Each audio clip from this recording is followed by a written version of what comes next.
Hello, sir. Can you hear me?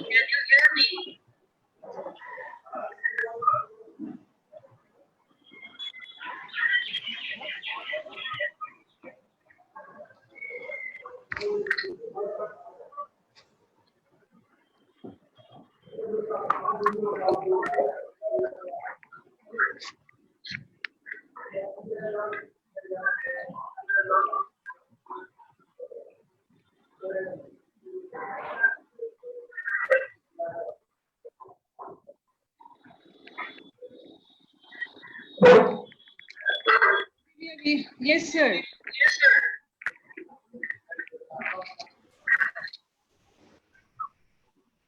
Yes, sir, you're audible. Please say something. Audible? Okay. Yes, sir, you're audible.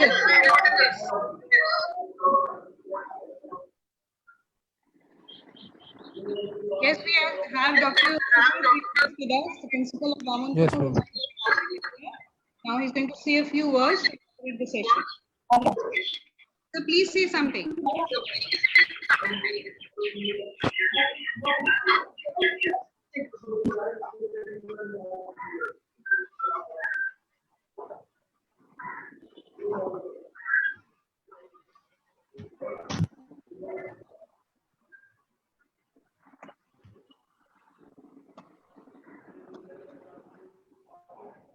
Sir, unmute yourself.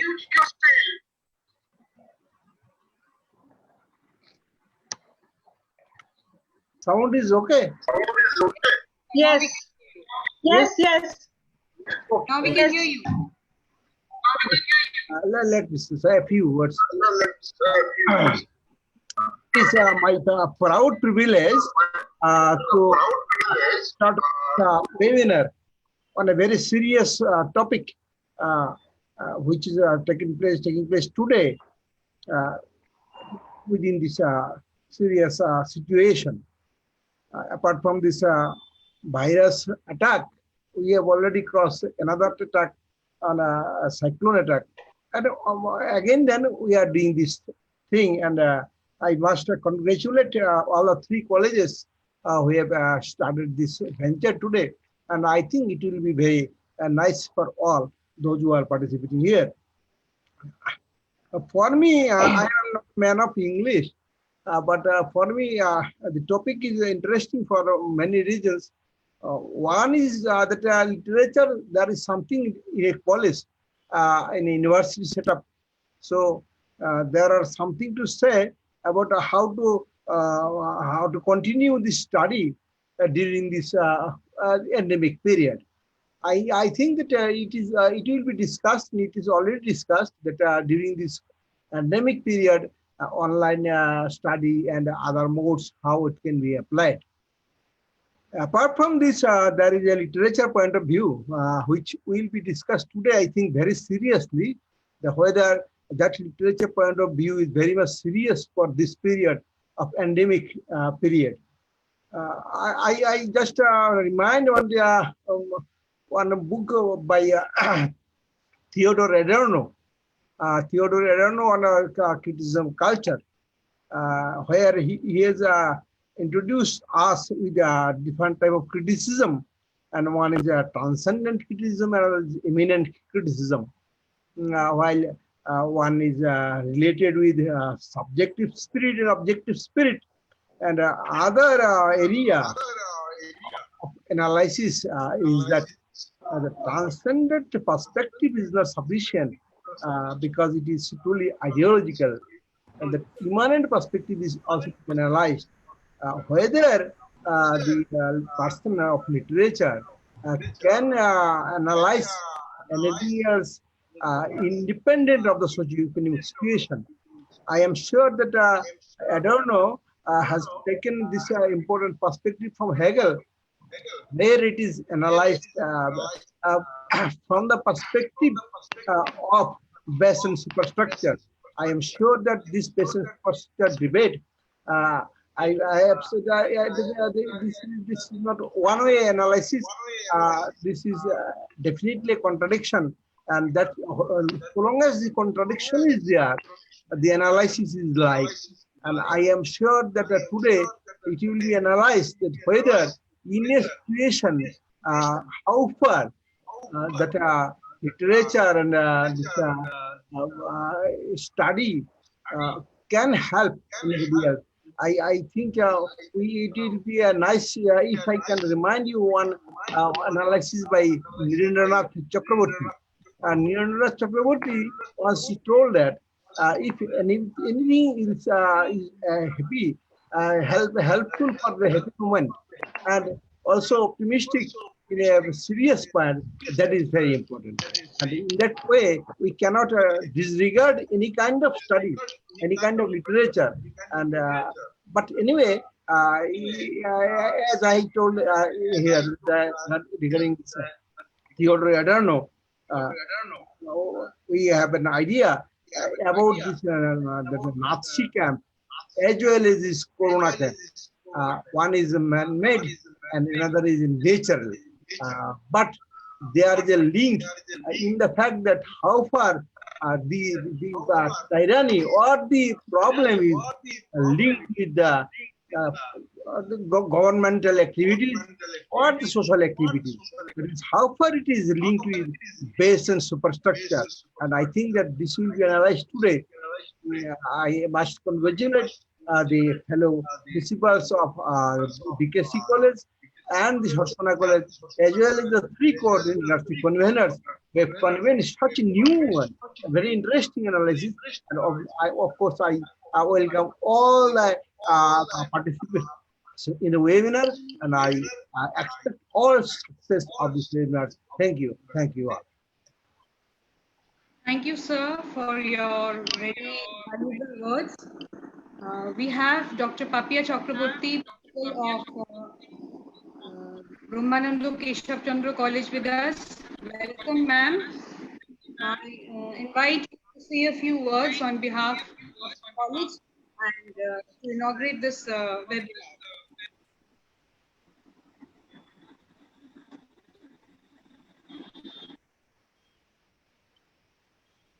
Dr. Papia Chakraborty, you are, ma'am, you are unmuted. You can unmute yourself or enable you.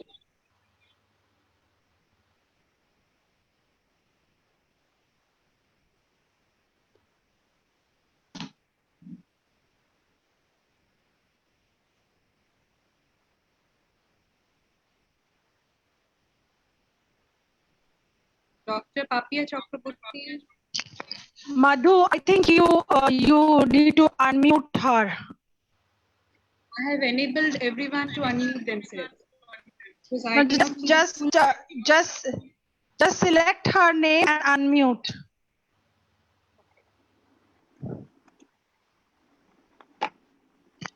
Yes, I found her.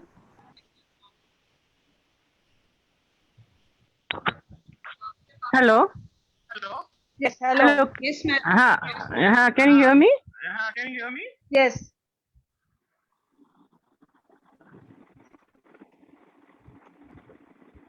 Hello. Yes.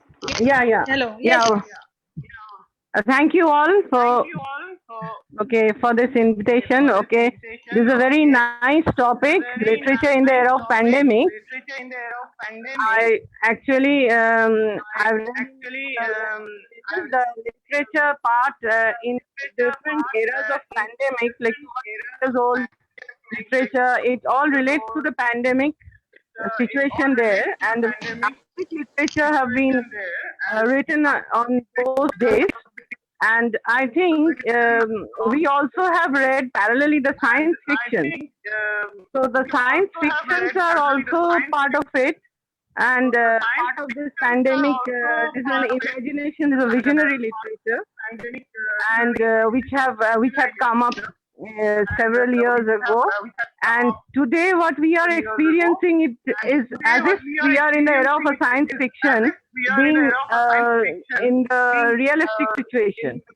So I think this is a man-made error, rather an error, I should say, and which is destroying the mankind, and the nature's fury is there. And this is because we are we had put hold on the nature, and so the nature is taking revenge on us in every possible way.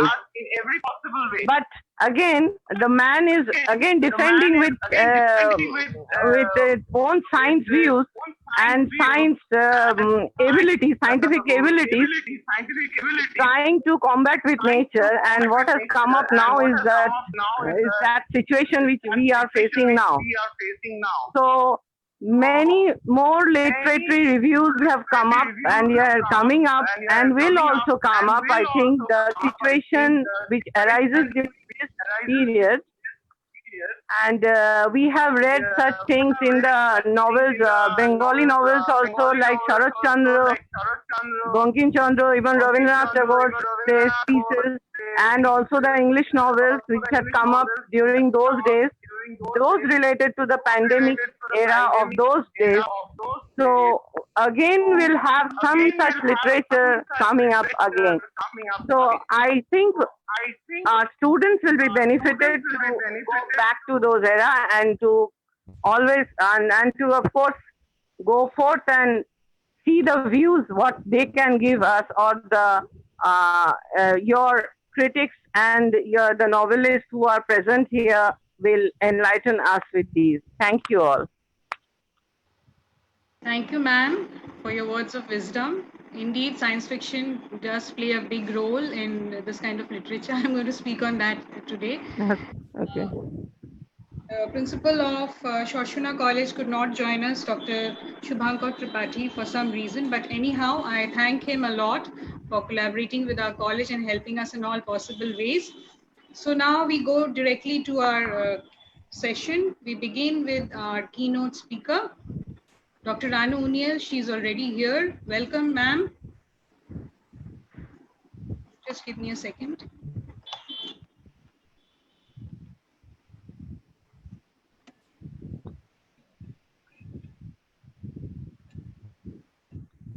Welcome, Professor Ranu Uniel. We are very glad to have you here. Let me introduce her to you, though she doesn't need an introduction. Ranu Uniel is professor at Lucknow University. She has a doctorate from University of Hull, UK. And she is also an accomplished poet whose work has been translated into several languages. The 2 volumes of poetry are Across the Divide and December Poems, and which offer a whole gamut of experience in poems that are thoughtful and meditative. Her poems have also been translated into many languages. Welcome, ma'am. We are eagerly waiting to hear your lecture. Namaskar. I would like to thank the honorable principals of Bamanpukur, Humayun, Kabir, Mahavidyalaya, Brahmananda, Keshab, Chandra College and Sarsuna College. Also the head of the Department of English at Bamanpukur, Humayun, Kabir, Mahavidyalaya, Dr. Madhu Srivastava, and Dr. Nishi Pulugurutha from Brahmananda, Keshab, Chandra College for inviting me to this webinar on literature in the times of pandemic. Literature has been one of the most interesting tools in the hands of civilization and has given us the insight that has helped us look into the past and also the future. Present stands before us, and with our eyes and ears open and our minds active, we can see the changes, touch the nuances, hear the rhythms, and feel the distress and joy that we are surrounded with. Pandemic has led to a pandemonium where masses have been stranded without a home. Hunger and health issues are now our primary concern. While millions have been gasping for breath, basic needs of water and food have become scarce in many places. Take a look around. And what do we see? Abandoned streets, no public transport, few thelawalas, people with masks, neither smiling nor frowning. We have had several people sharing pictures of clean beaches, quiet countryside, and peacocks strutting on busy roads. We have also had visuals of waterlogged gullies and mohallas, desperate migrant laborers waiting to catch the train, the dead body of a mother covered in a dirty cloth with her child trying to wake her up. These are tales of despair, hunger, and abysmal lives of our own people. Homeless and without jobs, who do they look up to? The state paraphernalia? The rich and ravenous upper class? Nacho munching middle class? Or the comfort-loving intellectual elite who, in his public life, wails for poor and homeless, but in the private confines is worried about the depleting stock of liquor in his house. No Glenfiddich, but some Desi is also a relief for him in these times. This is the paradox of living in the 21st century.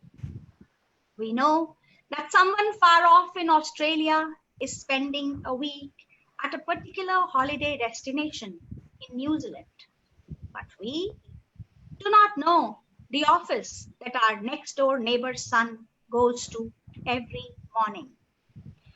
We remain apathetic to the old woman who lives by herself on the third floor of our residential complex. 20 years in the new millennium, and what do we see?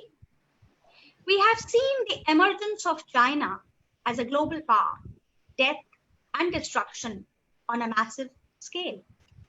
The old order yielding place to new, and the new being rejected by the eternal skeptics.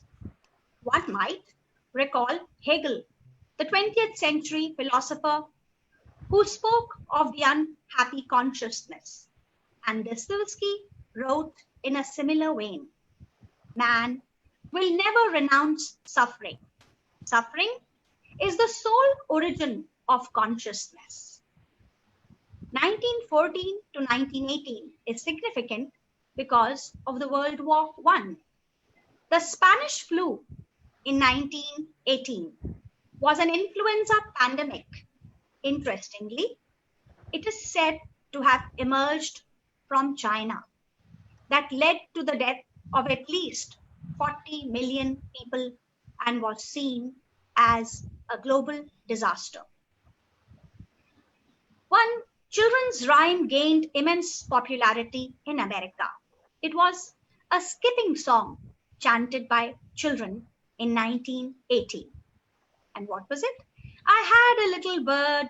Its name was Enza. I opened the window and influenza.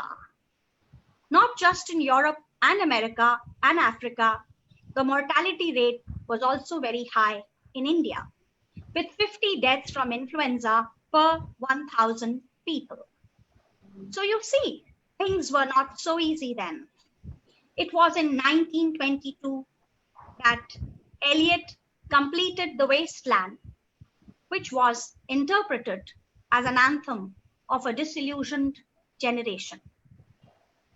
In Burnt Norton, first poem of the 4 quartets, he wrote, time past and time future allow but a little consciousness.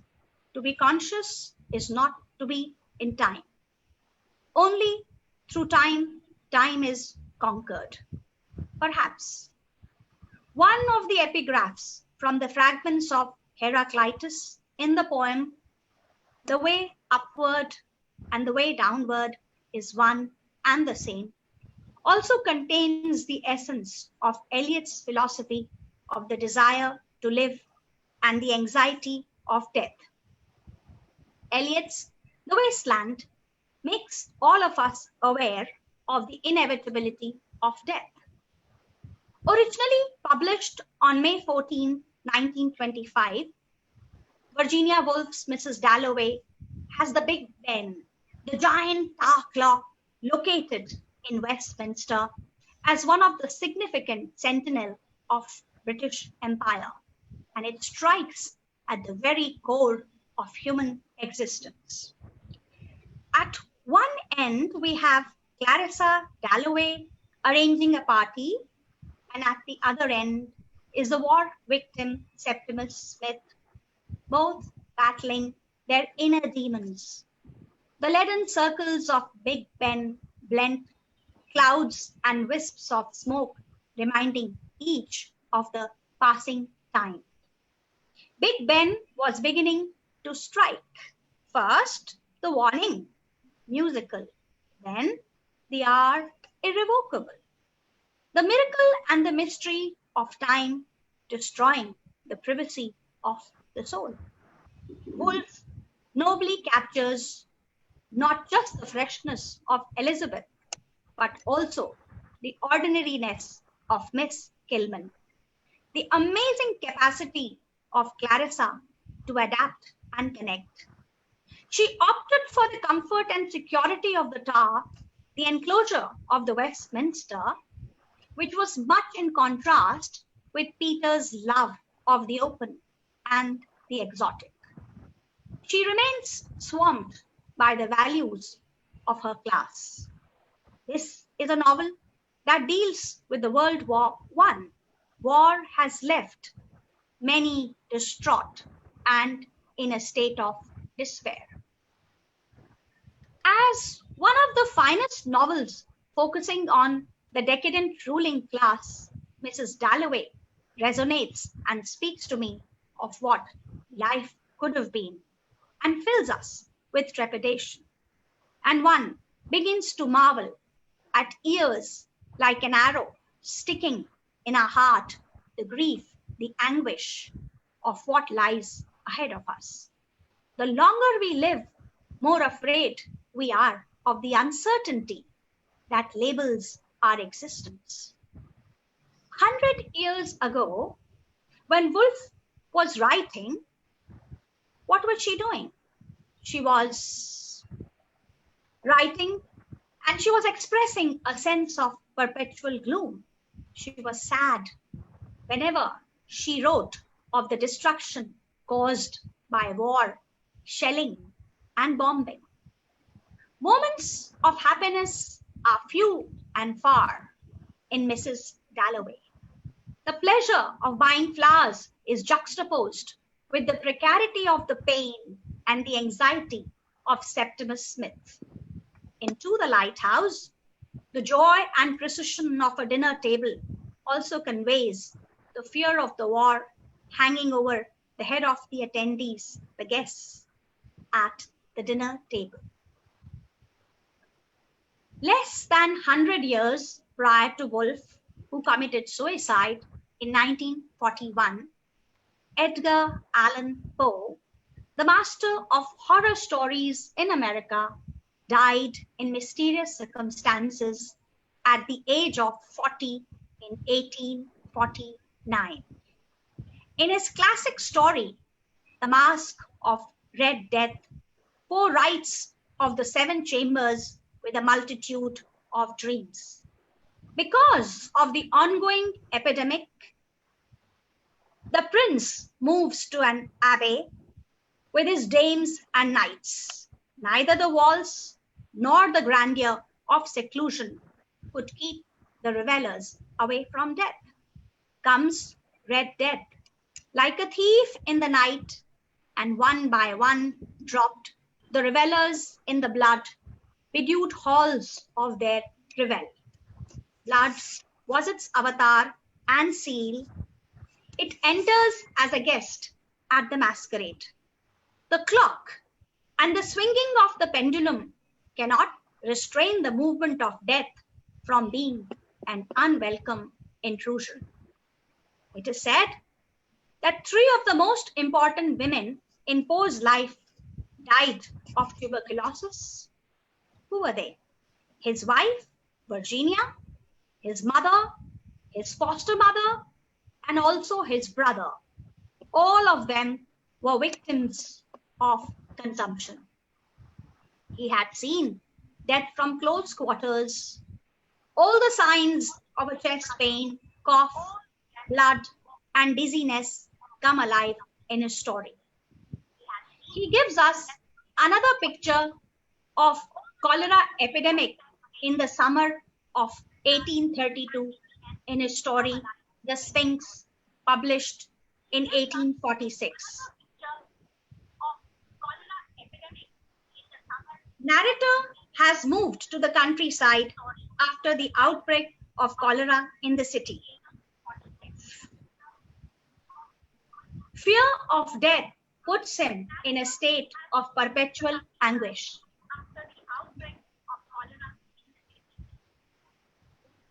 The desire to be seen and the advice not to be seen are contradictory. Is there some disturbance there, or is it okay?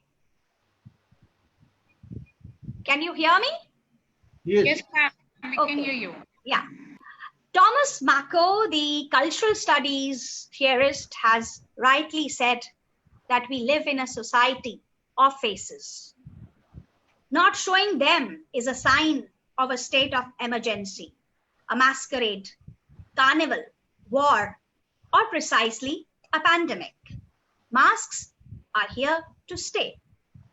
Mask is the new normal. Paul Laurence Dunbar, one of the first important Black poets in America, beautifully sums up the need for such a mask in his poem of 1895. And the title was We Wear the Mask. I quote, "We wear the mask that grins and lies. It hides our cheeks and shades our eyes. This debt we pay to human guile. With torn and bleeding hearts we smile. In 2020, the mask is an irrefutable necessity. Regulations are there to be followed. The self is now being constituted by the distrust and not the look of the other." Remember the famous play by Jean-Paul Sartre, originally published as Huis Clos, No Exit in English or in Camera, in which Sartre draws a conclusion with a sigh. Hell is other people. The play brings out the anguish wherein conflict emerges as the foundation of human relations. The pandemic of our times has left us with an uncanny awareness of our fragile mortality. Just look at a beautiful cup made of china on your dining table. You love its design, the colors embedded on its sides, its smooth surface. It fills you with pleasure as you lift it to your lips and savor the hot coffee. It is a gift from a friend who now lives in Athens. The cup is dear to you because it brings with it the memory of your friendship in the university and has deep, intimate associations. To an ordinary visitor, it is just a cup. But for you, it is more than a keepsake, a memento mori, a touch on the surface of your heart, and you might lose it any day because it is made of china. It is fragile. Just imagine how precious and delicately fragile is this life. We cling to it, love it more than anything else. I breathe and I smile. I feel the pain and the agony.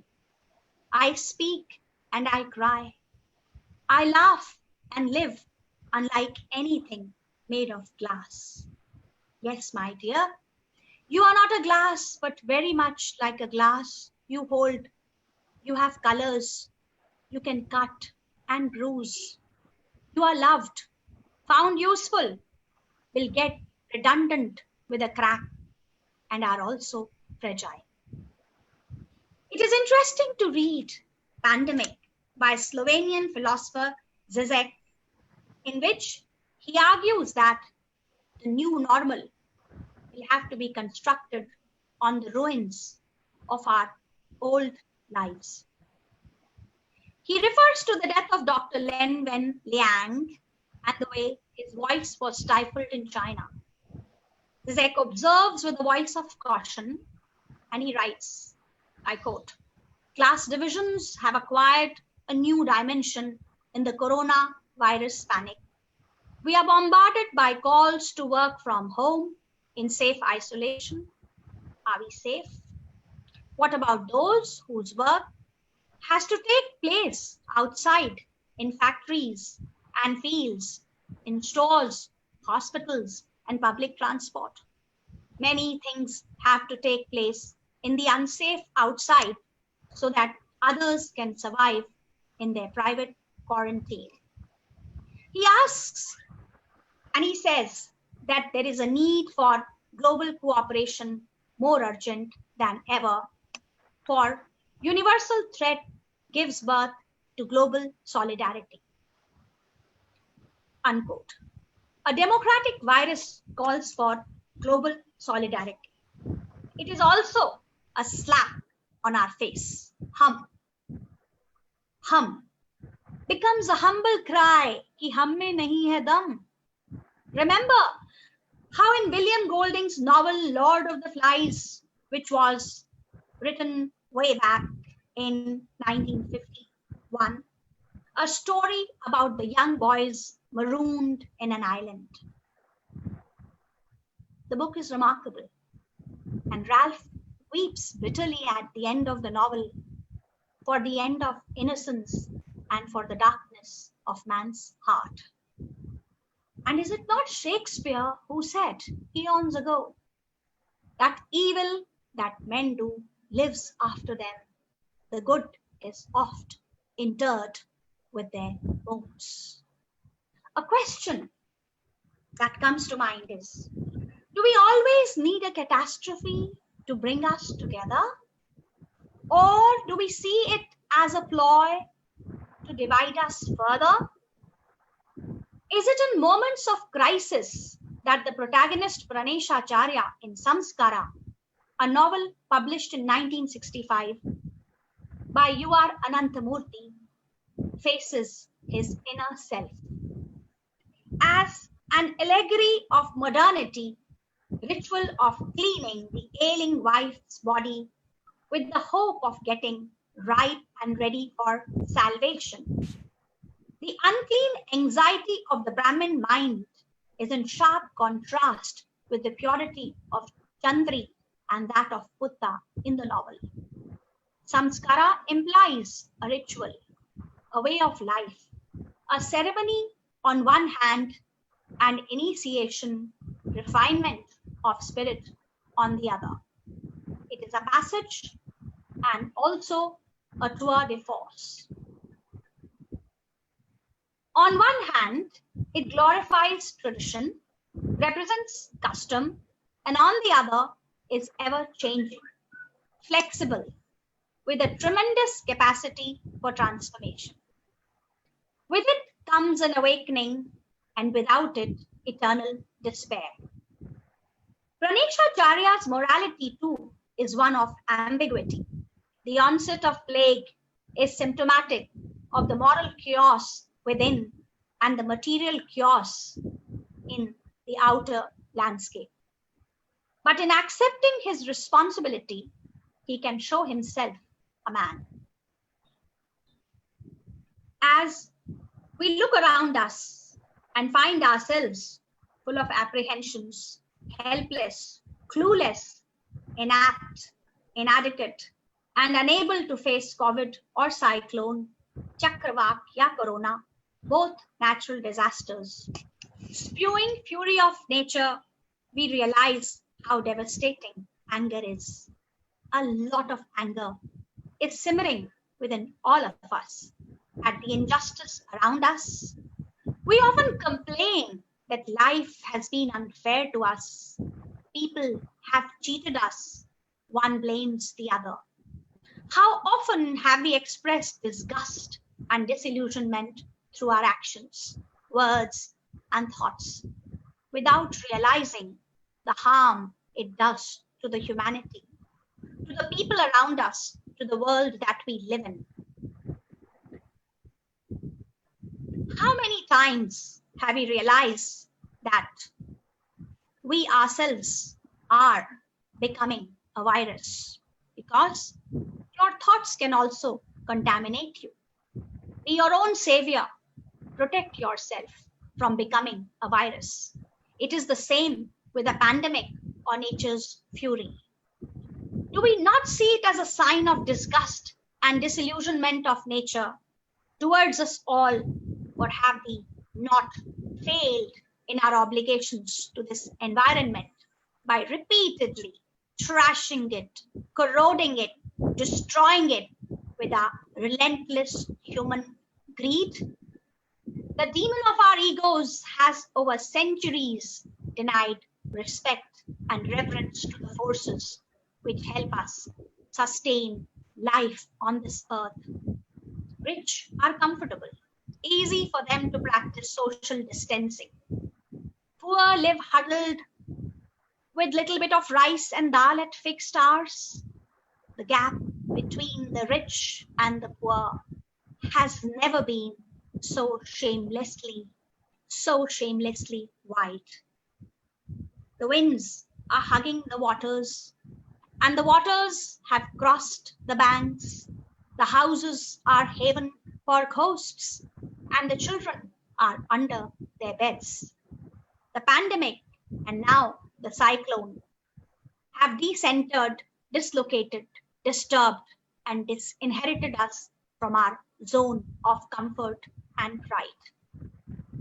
The books have gone into hiding, for we have dispensed with the need for learning and reading. As one in love with literature, I would say one thing to all of you, to all the students: develop the art of reading. Do not feel overwhelmed by the number of books. Pick the ones you would love to read or have been waiting on your bookshelves to be picked at some opportune moment. The moment is now.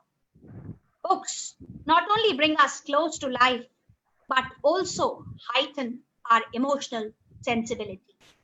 Teach us to appreciate and understand the complexities of life. Prepare us to move on. An interesting example I can think of is that of the young neuroscientist. And who was he? Paul Kalanithi. His moving memoir beautifully brings out the enigma of life. When breath becomes air is a book that talks of impending death. Kalanithi died of lung cancer in March 2015 at the age of 36.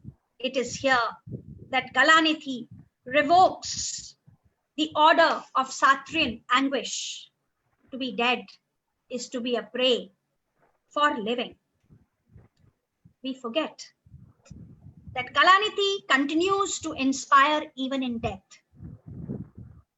And one important thing we must always remember, कि मौत जब आती है तो घर से बुलाकर भी ले जाती है.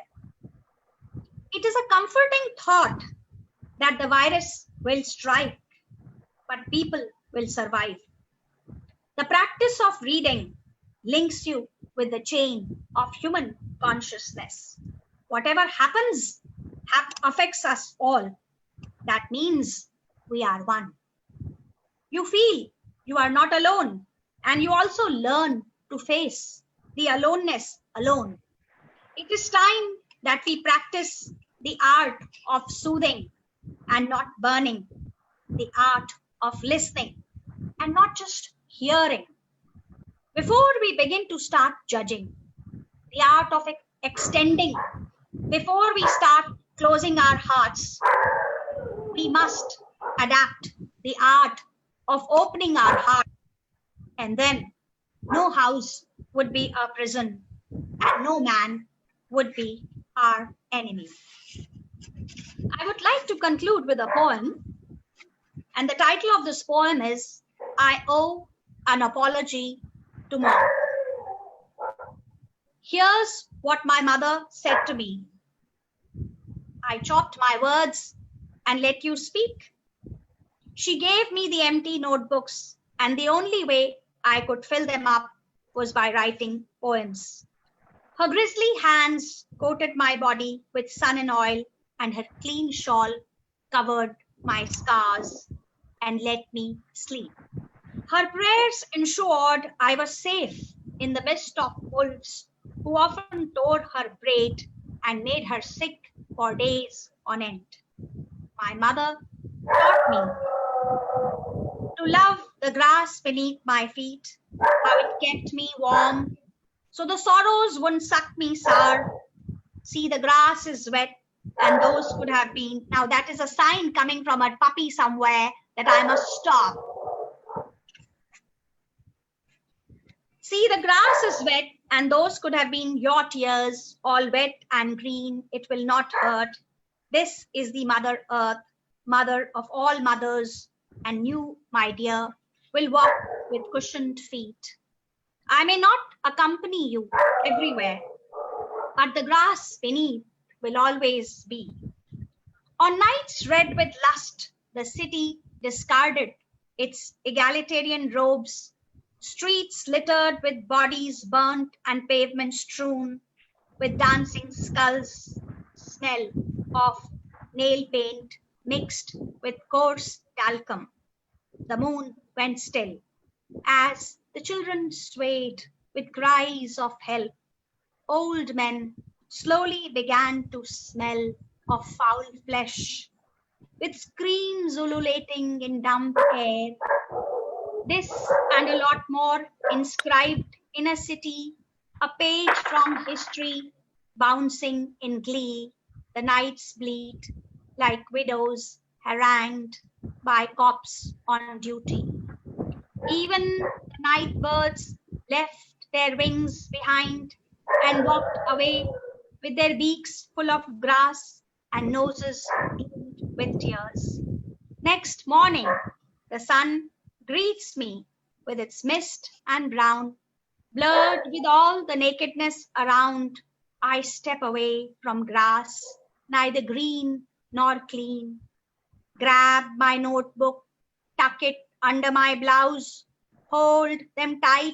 Two grisly hands bearing the burden of sin and shame fail to assure me I am alive and can still write. Thank you very much. Thanks a lot. Thank you, ma'am, for this extremely erudite lecture. It was very nice listening to you. I'm sure our participants have a few questions. We'll take a very few questions. Please text your questions. Let's see. You can unmute yourself and ask. How do I go now? I think I have.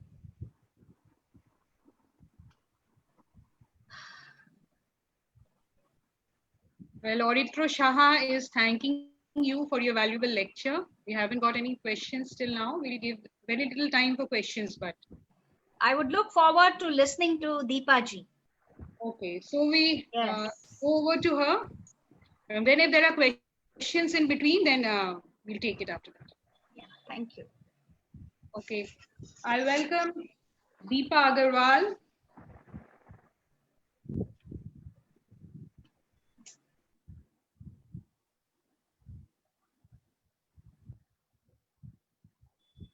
Ma'am, please unmute yourself. Yes.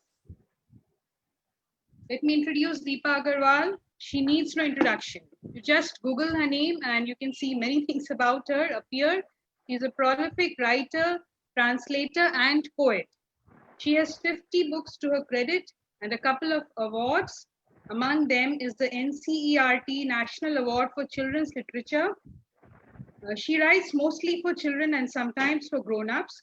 Her stories are of different kinds: funny, sad, scary, mysterious, various kinds. She lives in Delhi and her books are available on Amazon. And some of her books are The Game of Shadows, Right. The tricky tales of Vikram and Vital. I have not really read you, ma'am, but I'm looking forward to. Now, straight away to Deepa Agarwal. Welcome to our webinar, ma'am. We are waiting eagerly to listen to you.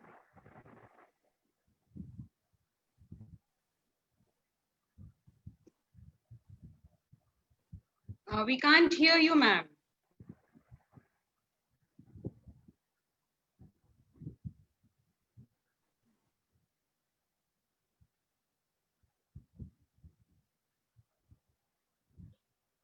Please unmute yourself.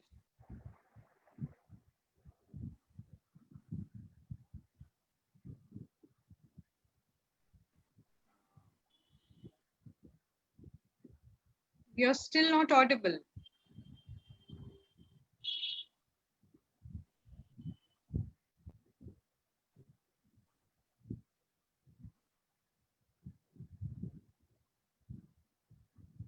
Ma'am, you're not audible.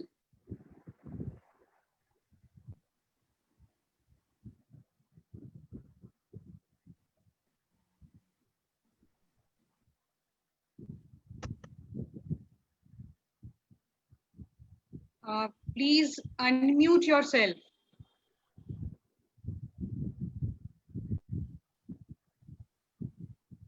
There are some technical problems. We can't hear Deepa ma'am.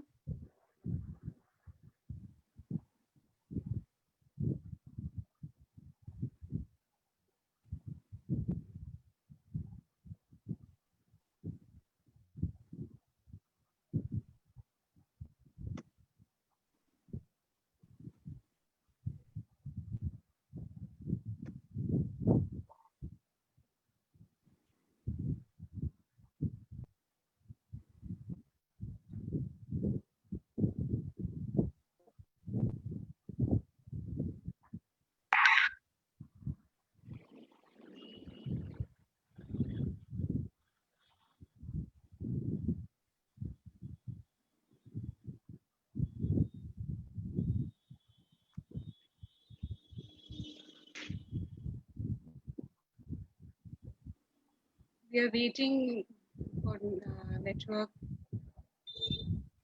Deepa ma'am, we can't hear you still.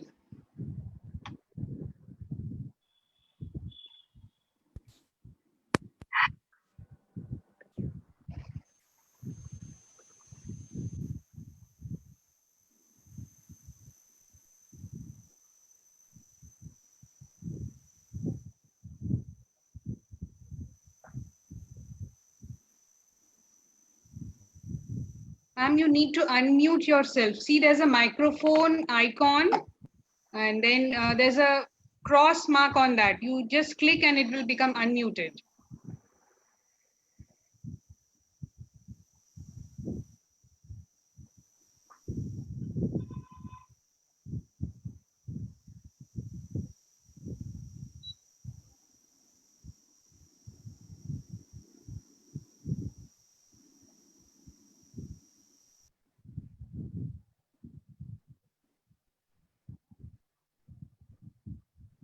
तो देखना कैसे cannot unmute.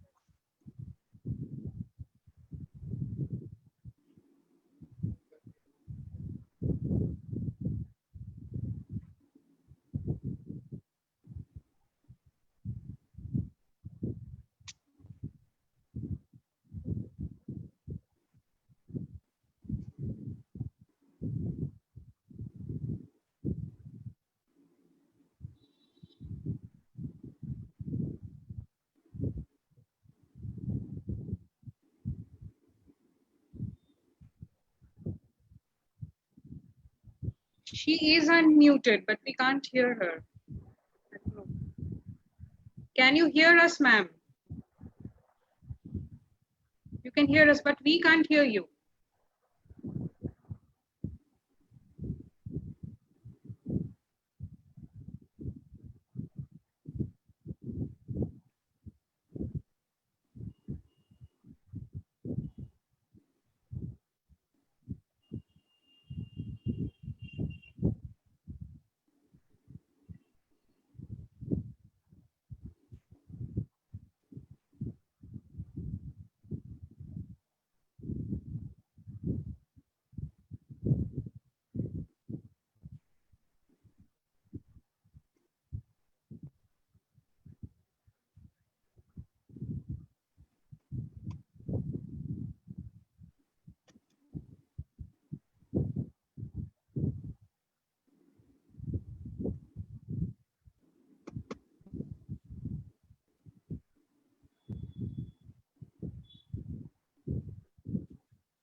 phone give a new flavor.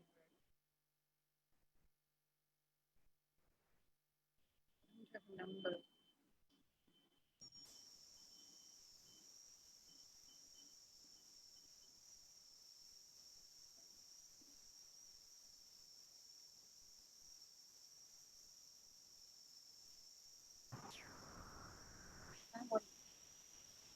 Yeah, ma'am, you have been unmuted now. Uh, yeah, if you can you hear me? Yes, If you yes. can, if Yes, Nagunita, we can hear you. no, no, I'm talking to Deepa ma'am. I'm asking her if she can hear me or not. Uh, if you can hear me, you see there is a microphone sound towards the left hand corner. Just check whether it is carrying the laptop audio or headphone audio. There is select a microphone option.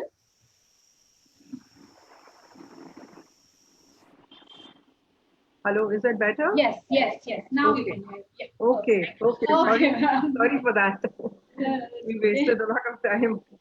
Well, thanks everybody. Thanks so much to the principals of Bamanpukur, Humayun Kabir, Mahavidyalaya, Sarsuna College, Brahmananda, Keshab Chandra College, and all the organizers so kindly inviting me. You cannot hear me again. You cannot hear me? Yes, we can. You can? Okay. Okay. Am I clear? Audible? Otherwise, send me a message on chat. Okay.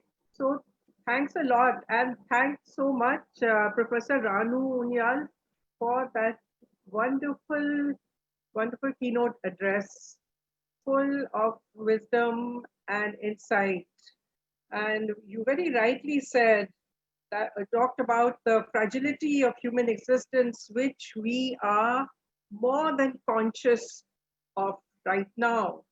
And thanks so much for advising all the students to read, because as you rightly said, books bring you close to life.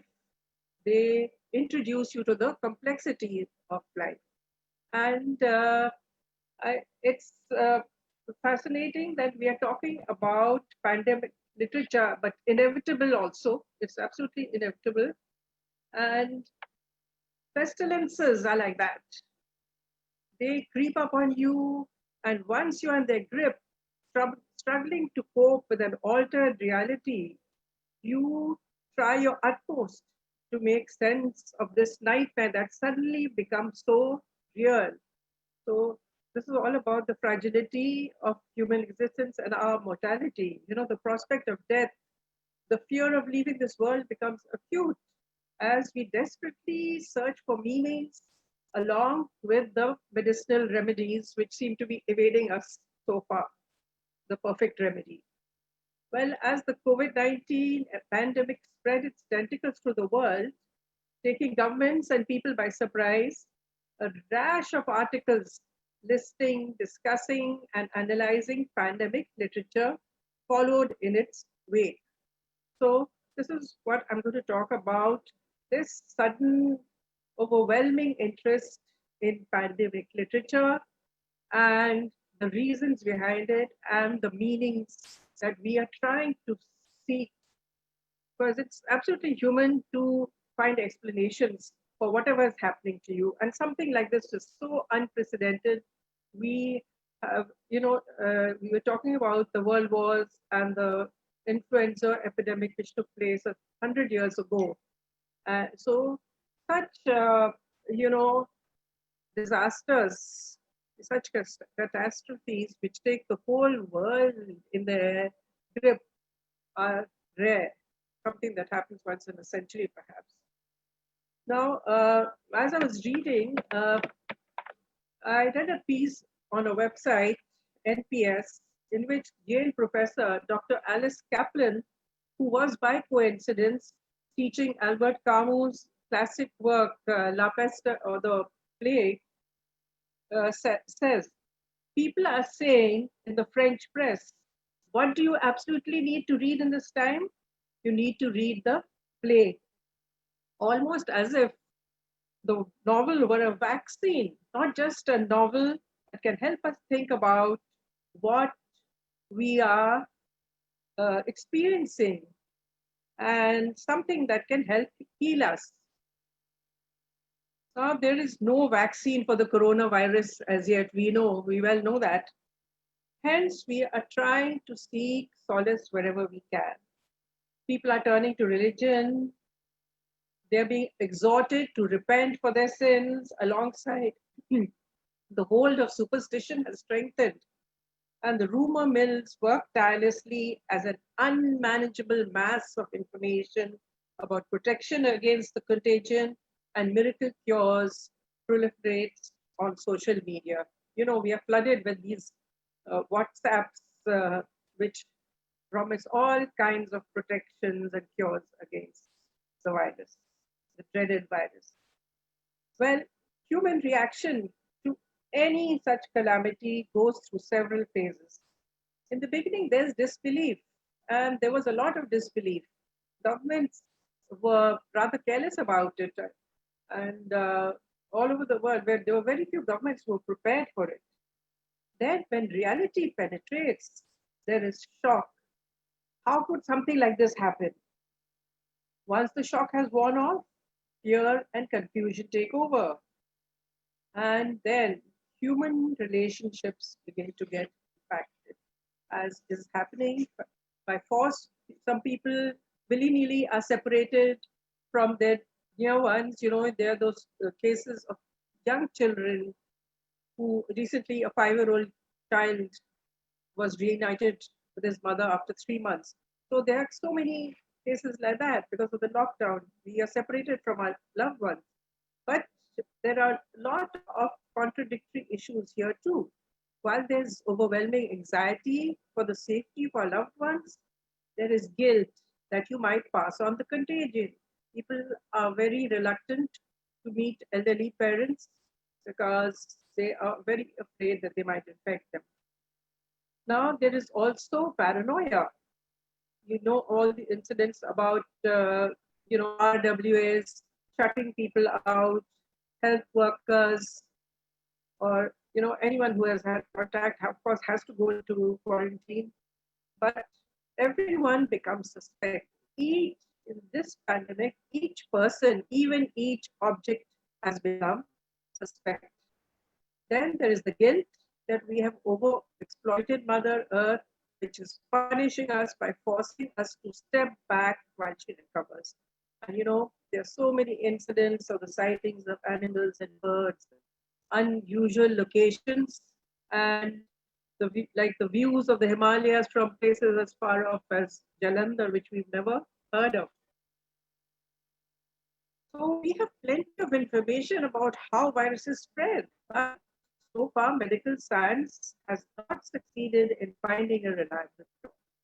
Science that has taught us to apply the logic of cause and effect to any phenomenon has not given us the answers that we are seeking. And then we feel very vulnerable because the enemy is invisible. It can be lurking anywhere. It is a shapeshifter. Every few days, there is talk of mutations. This uncertainty wears you down. You cannot plan for the future, and you will live from day to day and accept this new normal that you never dreamt of in your whole existence. Now, at such times, we turn to earlier accounts of epidemics to learn from previous experiences. Therefore, literary works that have set their narratives among epidemics have become the new scriptures. People also find relief in scrutinizing this predicament through their own creative works. Thus, we are encountering a flood of COVID-19 poetry, stories, and journals. I hope I'm audible. Yes? Okay. Now, I'm going to broadly discuss pandemic literature in 3 categories. Firstly, the works that employ imaginary epidemics as metaphors to project a philosophy. Secondly, those that probe the experience of a real infliction, to scrutinize the human condition, and thirdly, contemporary writing pouring out of the COVID-19 period. Well, as I mentioned earlier, long lists of books ranging from Boccaccio's Decameron to Colson Whitehead's Zone 1 have sprouted in literary journals, websites, and even newspapers. And as I mentioned earlier about Camus' The Plague, which is people have been saying is the book to read. So there was talk about how it had experienced a huge spike in sales. And at that point, perhaps we were trying to anticipate the experience and decode the probable behavior of epidemics. Well, I too was struck by the thought that I should reread The Plague when coronavirus hit the deadline. This is a book that has held a peculiar fascination for me ever since I first read it at the age of 18 or 19. Published in 1947, The Plague is set in the city of Oran in Algeria and depicts the experiences of its inhabitants during an imaginary epidemic of the bubonic plague. Subsequently, I have reread it several times. I don't know why I'm fascinated by this book.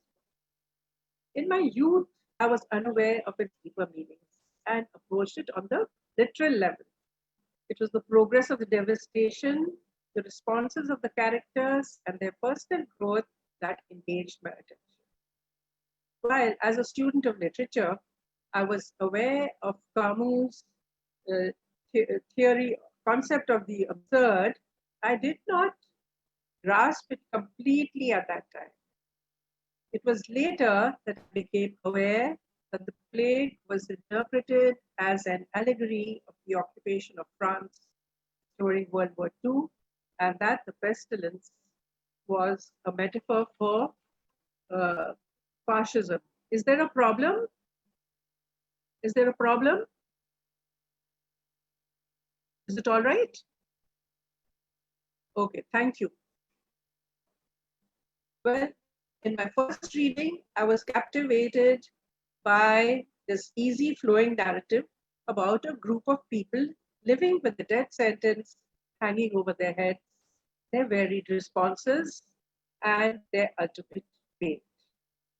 Dr. Bernard Rieu's stoic, pragmatic approach to the almost helpless task he was engaged in was the most compelling. Perhaps it was his statement that left the greatest impact. There's no question put. Can everybody hear me?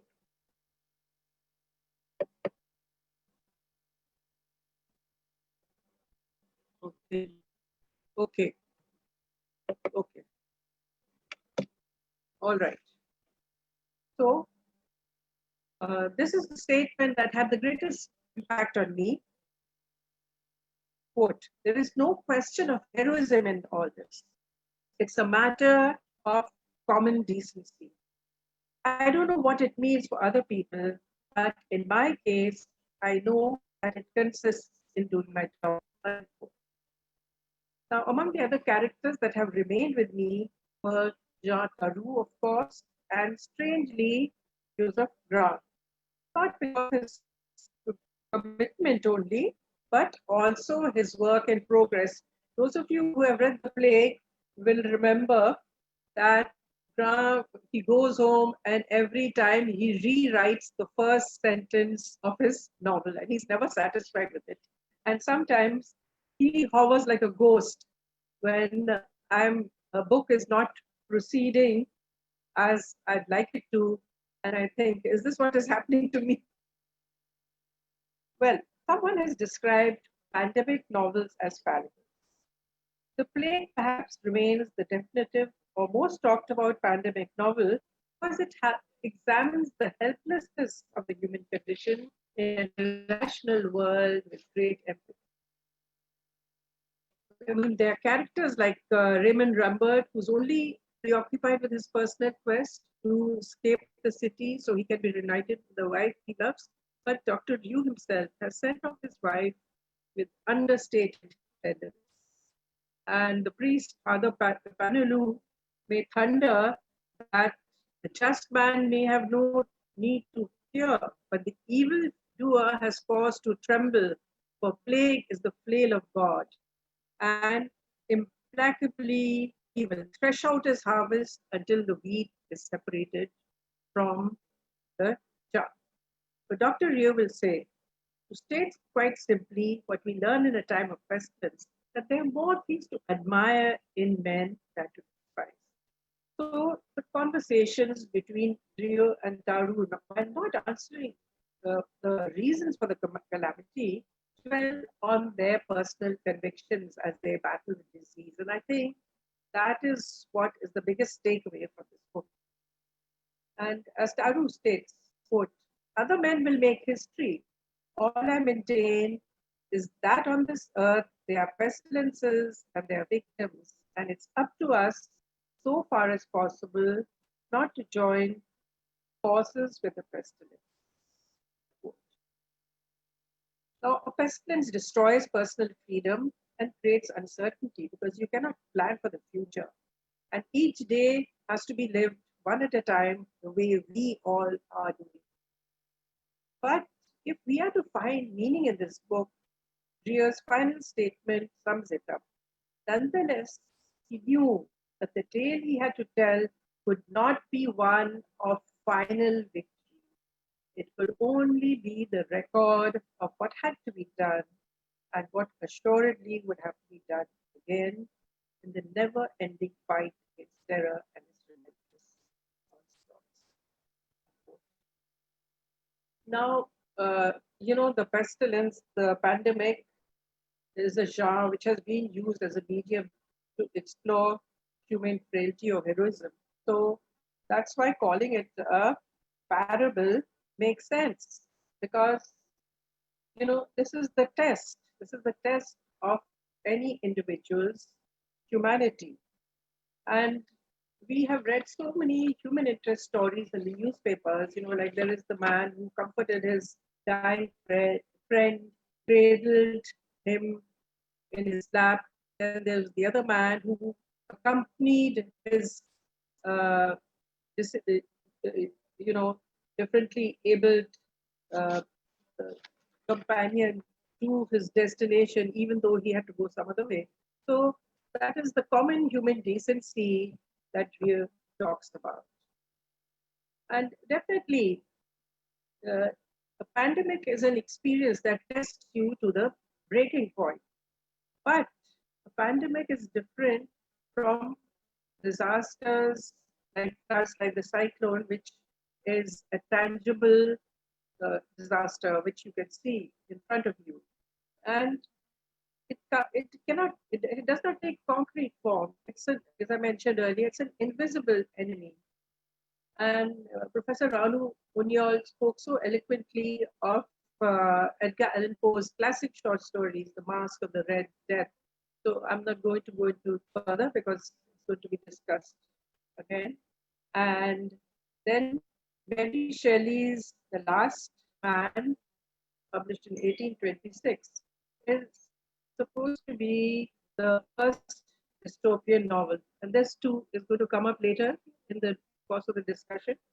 So I will not elaborate, but I will mention that it became a forerunner of more modern apocalyptic writing, like Jack London's futuristic novel, Scarlet Plague, published in 1912.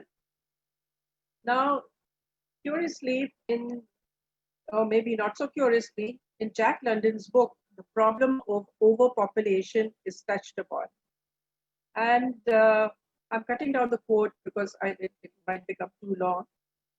But it seems ominously prophetic, because where are we finding the hotspots?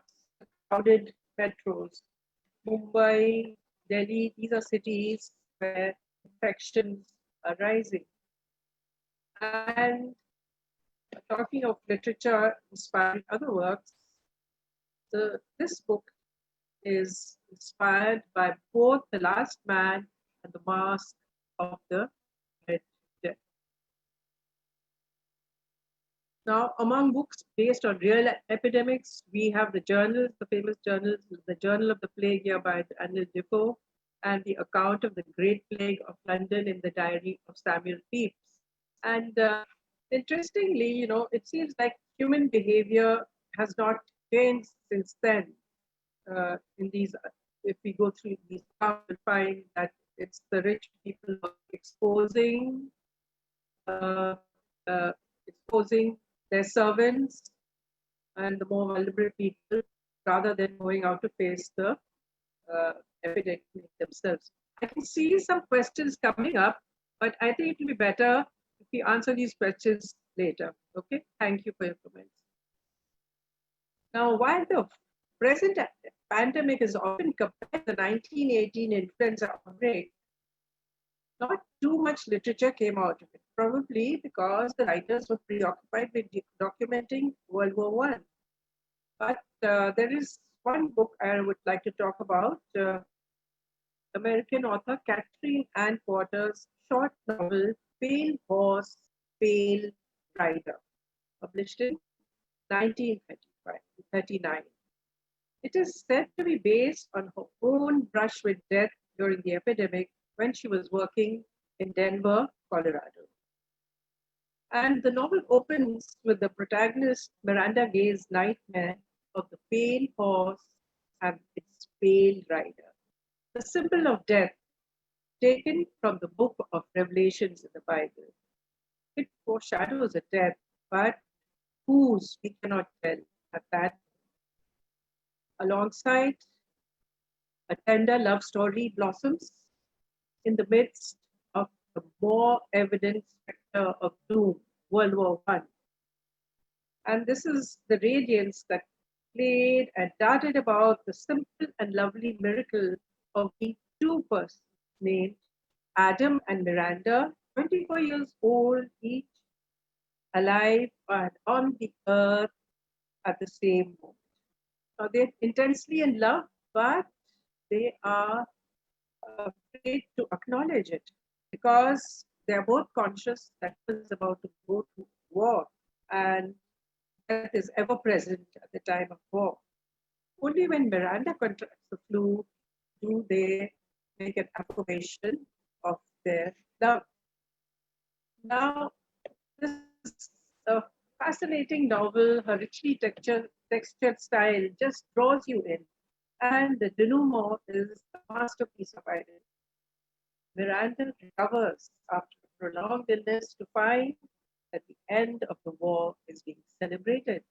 But poignantly, Adam Barclay, with whom she could not envisage a future, has died without ever experiencing the battles he was trained for. He had nursed Miranda devotedly, but he fell in himself. And this handsome young man who had never had a pain in his life that he could remember, unquote, was carried away by the pale rider. Now, this symbol is a recurrent motif in the narrative, from Miranda's nightmares to the Negro spiritual pale horse, pale rider, and taken by lover away. The two sing together. And then Miranda has another terrifying dream about arrows piercing Adam. So all this outlines the apprehensions that obsess her. It's also chilling to read about the shortage of doctors and ambulances, all so familiar today. So in the end, it's all about the mortality that humans cannot escape from. Now, as I mentioned earlier, the 1918 epidemic was overshadowed by the war, but literature did not totally blank it out. In her scholarly piece of the flu, Wood for the Coffins Ran Out, Modernism and the Shadowed Afterlife of the Influenza Pandemic 2014, Elizabeth Outward discusses the varied responses of leading authors of the times. Quote, two authors who wrote about the flu directly, Catherine Ann Porter and Thomas Wolfe, his autobiographical novel, Look Homeward, Angel, published in 1929. They describe the eerie sense of existing on this threshold, both as a physical experience or as well as an emotional one. The first is from the body suffering, and the second is the effect of trauma or intensity of loss. And she also says, Porter trumps an emblematic figure in Miranda, one who speaks to the many layers of guilt felt by those still living in 1990 and to the astonished sense of being alive in a world permeated by death. Well, Dr. Unyal spoke at length about both Mrs. Dalloway and T.S. Eliot's poetry. So I'm going to leave out that portion. But I will mention that unreal, uncertain, these words permeate any talk of the pandemic. And Karen Thompson Walker, author of a more recent epidemic novel, very popular novel, The Dreamers, says, quote, that's something I'm interested in general as a writer. What it's like for human beings to live with a kind of radical uncertainty. We never do know what's going to happen. But there are certain times, like the situation in my book, or the situation we're in now, where that feeling of uncertainty is right at the forefront. So, well, infectious diseases generate paranoia, a fear of death, a fear of contracting the infection. And this removes the comfort of the human touch from our lives. We are condemned to solitude and isolation because to have contact with a loved one is to risk either your life or their life. Now, I'm going to mention literature that is coming out of the present pandemic. And I'm talking about an experimental Hindi story titled Love in the Time of Corona by the gifted young Hindi writer Prachan Pravir that recently appeared on the website Samalochan. And it deals with this aspect of human relations being impacted in a whimsical manner. And it's it has a very interesting style story. A group of literature lovers assembled to discuss the translation of Marquez' Love in the Time of Cholera. And one of them, Bhutnath, he has to go to the airport, pick up someone, and he encounters a beautiful young woman, and he feels that she would fit into their project very well because they are envisioning this project on several levels. So, but the curfew is setting in, and the girl, Xenia, asked to be dropped at the railway station. She says that the man I intend to marry will meet me there, and I want to get married right away before I'm put into quarantine. But when they locate the man, the fiancé is very reluctant to take her home. Well, Bhutnath gallantly offers shelter, but ironically, the whole group fall victim to the virus. Now, there is the element of dissimulation here too, a lot of which is happening, which people are, pretending not to have the virus. And Xenia too doesn't disclose that she has arrived from Italy when she meets Bhutnath. Well, I'm going on to literature on the social media. Social media has become a vibrant medium of literary exchange in our time. And I'm going to talk about a very fascinating lockdown diary by writer and translator Reenu Talwar, which is a daily documentation of her routine. And this is an engaging and moving documentation in terms of actual experience. This is the narration of the challenges of a daily routine in this extraordinary time and within her own individual situation. And it invites the reader's sympathy and is also very uplifting. You get drawn into the feelings of solace she derives from nature and nostalgia. As she handles objects her late mother had used and cooks dishes according to her recipes, you become a participant in those heartening memories. You know, social media has the way of doing this. It draws you in. Many of us can identify with her ordeal of maintaining the routine in these altered times. So, to quote, day 59 of stay at home. Yes, lockdown Mondays come with their blues and their mania. Chia is her daughter, 11-year-old. Chia's online classes began at 9 and had to wake a grumpy, grumbling child and shoo her off to have a bath. Ananya, 22-year-old son, has his online schedules too. The day revolved around all that. So this is, the pattern that our lives are taking. There is an enduring warmth, even lyricism, in the way Renu highlights the survival strategies that come naturally to us humans. We are all creating different strategies. When we talk about the new normal, we are communicating in different ways as we are doing at present, relying on technology. And from a post about her father, she says, quote, but he regularly calls and gets calls from his brothers and sisters. What a solace. They talk about their shared childhood. Their voices take on an otherworldly lens. The past seems to come and hover on the edges of the present, conjuring images of unheard of things, like a magician. And he sings to them too. Bhajans, his untrained voice often breaking with the effort, but his faith steady and burning bright. Unquote. Sometimes her posts turn surreal. Quote, a road opened up between my bed and the moon, and I walked on it, stopping for a bit near the silky oak tree. The moment which was caught in a painting by John Atkinson Grimshaw. Grimshaw is an artist who specialized in moonlit landscapes. This doesn't make sense, does it? It wasn't meant to.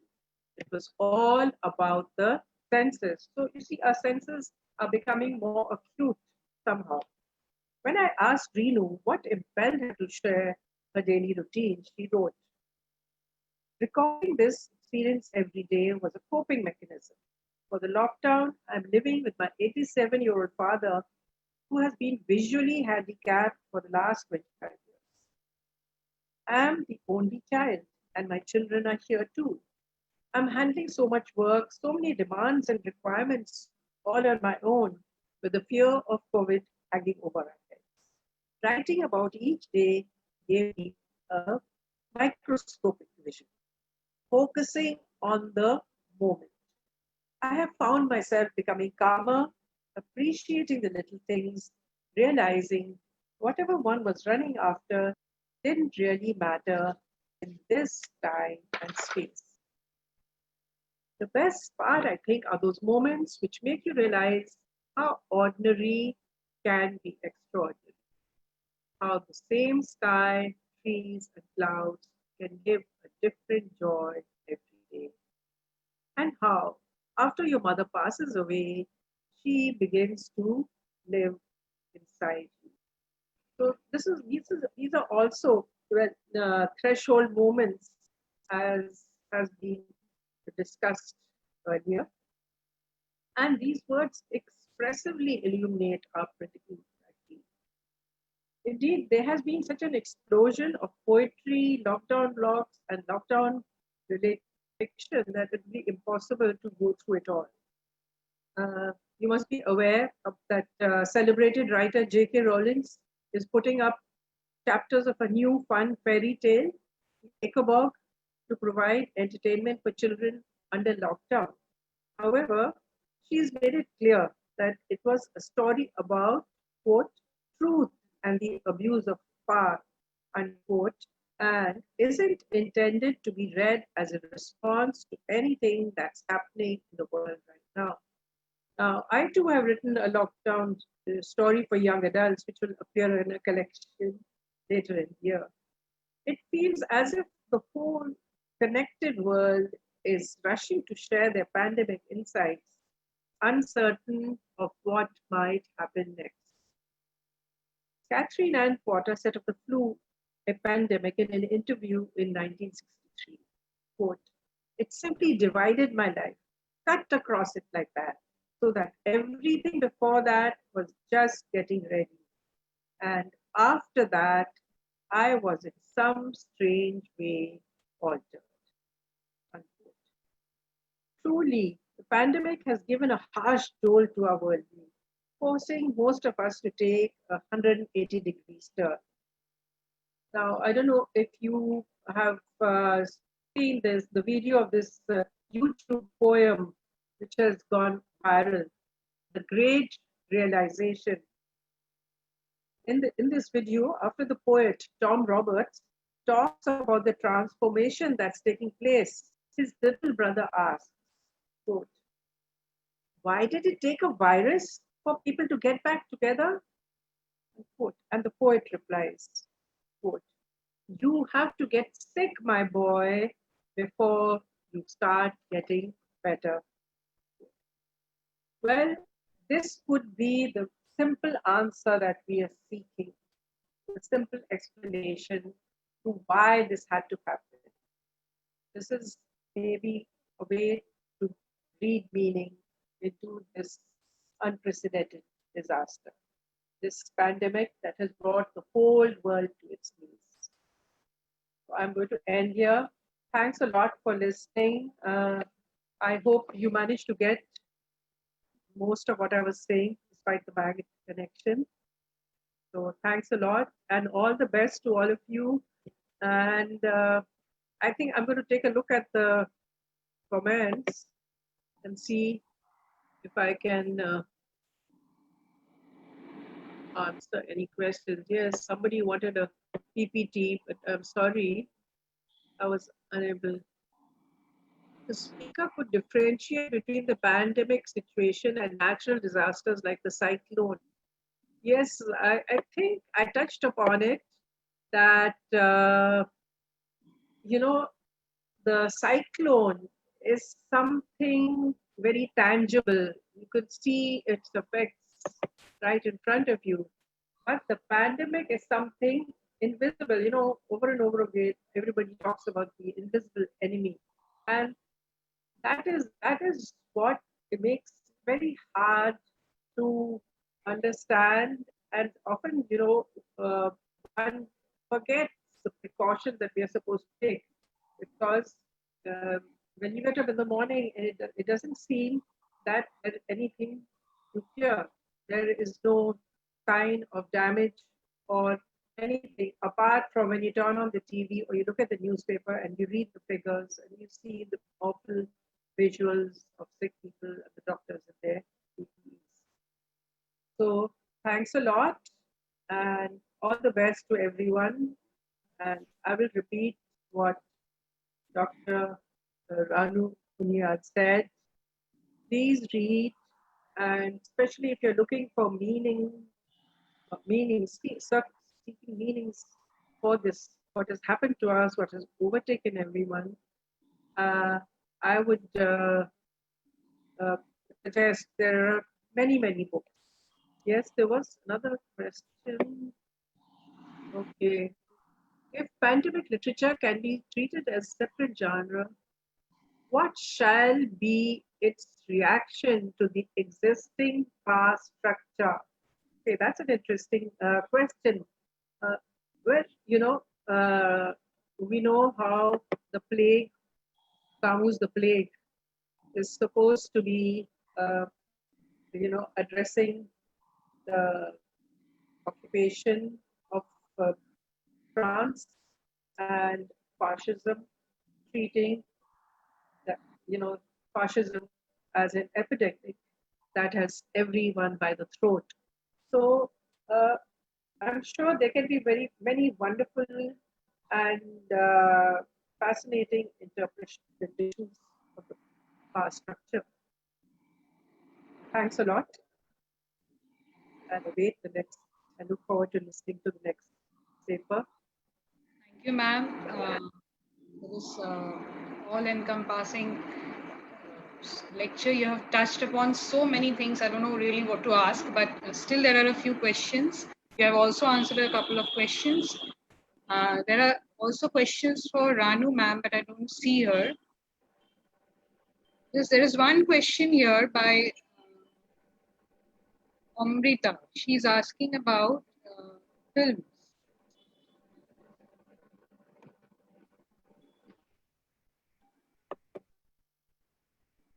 Okay, someone is asking if there is a difference between pandemic and natural disaster, and someone has asked, can you add something about pandemic films? Pandemic.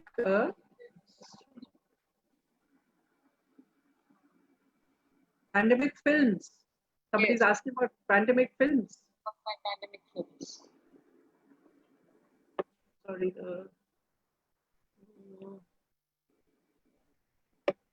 Okay. Yes, somebody's I asking think I Ranu. would say, yes, there is a difference between a pandemic and natural disaster. But yes, one thing is there that both of them take us by surprise. And we have not just discussed the literature that talks about pandemic, but we've also discussed the kind of literature that appeals to us during the pandemic. So it certainly is a separate genre, and you could see that there is so much that has come up in the last 3 months that everybody is writing. There's so much of poetry. There is this fantastic book that I have referred to, Pandemic, which is written by the Slovenian philosopher Zizek, and I think you should have a look at it because it's available. It's free of cost on the net. Have a look at that, how he talks about what pandemic has done to humanity and how it has decentered, and there's going to be a different kind of a world that we'll be living in after some time.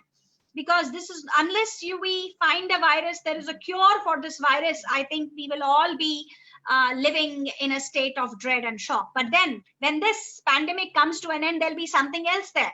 Because I think it's very important that we do, I have tried to link this up with the notion of war. There was somebody who said that literature of war is very different from pandemic literature, and the two cannot be equated. But it's interesting to see that how, when we look at the early 20th century, the end of the war, which led to suddenly to the onset of this Spanish flu, which was known as Spanish flu because maximum number of people were initially killed in Spain, and then it moved all over the world. So but the destruction that comes due to war is much less. You know, the theorists and the people who have studied war have related it with pandemic and have said that the destruction due to war was less as compared to the destruction caused by a pandemic in the 1980s. That's why the two were brought together. And basically, when we talk of a pandemic, of course, there is that uncertainty, there is that fear, and there is that, there is that famous story of four women playing cards at night. And suddenly, by the time, the morning sets in, 3 of them are dead and only one is left behind because of the pandemic. The impact was so sudden and it was so strong that they could not sustain themselves. So basically, I would say that these events that happens, whether they happen, they are all natural disasters. There's no doubt about it. Because even pandemic, God knows where it has come from. Nobody knows. It's like the invisible enemy that has attacked us all of a sudden and has brought us on our knees. And suddenly we find that we have no place to go to. Whom do we trust? Normally we believe that we all should come together and pray. But then here, you are all asked, to stay in your own, to confine yourself to your rooms, to be away from people. For the first time, I think that the irony of human existence that is visible is that Corona says go inside, but modern technology says be visible, isn't it? But we all are visible. Corona says go inside. So I think what I personally feel from this experience is that there is the call to that we have to go inside, which means that interior journey, the inner journey must begin now. Outside, a lot is happening, but somewhere we've got to see inside within us and see where exactly do we stand. How do we relate to events like this? How do we relate to a pandemic like this? Are we indifferent, or are we feeling for the people who suffer, who are going through misery? What are we doing? There are people who are working in the fields. There are the health workers, sanitation, healthcare, sanitary workers, sanitation workers, people in different areas, NGOs who are contributing to life in a different way. But since we are students of literature, we certainly are a privileged lot, and we cannot deny that we are in a state of, we are much better than many others, where we can actually go back to books. Look through books, we try to open another window, and that window gives us a picture of what the world was before us, the world that was left behind, and the world that we're going to leave behind. Someone asked me about a film. I think Contagion is a very fine example of this description of this world when you are caught unaware. I think filmmakers, writers are especially blessed because they have that vision, they have that ability to look into the future, and many a times what they create through their art is reflected in the present itself. Thank you. Thank you, Ranu ma'am. There are many more questions, but already I've answered many. I think one question, would you take one more? Yeah, this is from Amrita Bhattacharya. She says, what should be the relation of the Amphan, the cyclone Amphan, affected people to the coronavirus epidemic when they don't even have clean drinking water?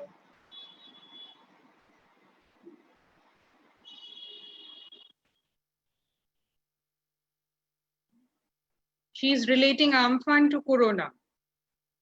And you have muted yourself.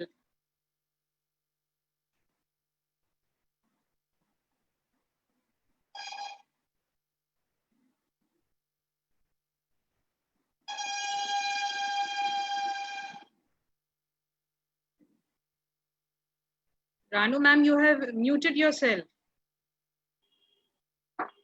Unmute yourself.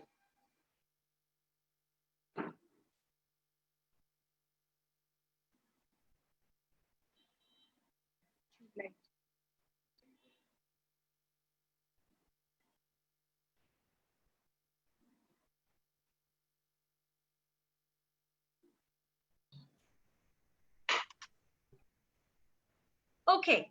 Now, what was the question? That Amphan, and yes, I think it's very important because we could talk of life, but the basic that we need, the things that we need for our everyday existence, food and clean water.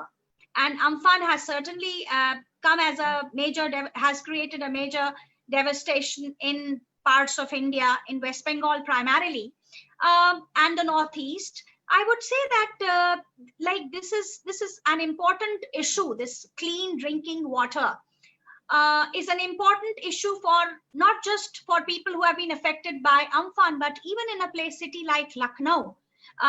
River is flowing, but the water is not clean. You cannot drink it because it is not safe, because we are constantly being told that this is not safe and that is not safe. I think a lot is to be said as far as the government is concerned. We've got to, the government, the state paraphernalia must take care of the basics that make up human life. It is the responsibility of the state to give us clean water, to give us clean streets, and to give us healthy food. I would say that we all must come together as far as these issues are concerned, and in whatever way we can, we must help people who need such things and who are going through a period or a moment of crisis at this time. Thank you, ma'am. There is a lot of appreciation coming up. People are saying they like your speech, and thank you so much for a beautiful presentation. Thank you, my dear. I think it was wonderful being in your midst. although I'm sorry, I must say that face-to-face seminar or we'll never be able to replace human touch. This is very important that we are in touch with each other and we smile and we hold our hands. But then, dil mein hai ye baat ki dil se dil juda hua hai. So even if we are at a distance, we come together as one. And there has been a lot of criticism of the way the number of webinars are going on, and they talk of the indifferent attitude, people join and then they disappear. But then even if you are able to reach a handful, I would say that we are at least able to generate some positivity, some inquiry, that spirit of inquiry is there, and it helps us think. It enables us to move on and to think and to realize where we have gone wrong, what are the mistakes that should not be repeated. Because although unfortunately we never learn from history, because had we learned anything from history, we would never create situations which lead to war, which lead to strife among people. I wish we all could learn. So I think this is one place where we come together to learn, to exchange, to interact, and to enlighten each other. And thank you very much for inviting me to this webinar. And I would also like to thank Dr. Deepati, because for her wonderful presentation. It was highly enlightening, and I think one day we would love to listen to her, read her stories to us. We would love that. Thank you, my dear. Thanks a lot. Thank you, ma'am. Okay, with this we come to the end of our plenary session. Thank you, participants. A lot of questions and appreciations are coming up. I think we'll go to the next part. Our next speaker is Dr. Nishi Pulugurtha, an associate professor from Brahmananda Keshab Chandra College. And she is going to speak on Edgar Allan Poe. Nishidi.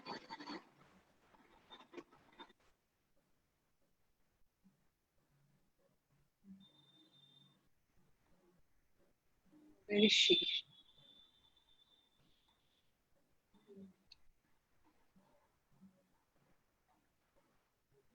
Yeah.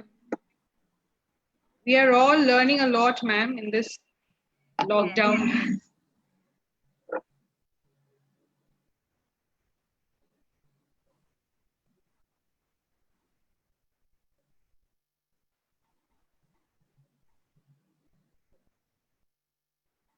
Nishidi, unmute yourself.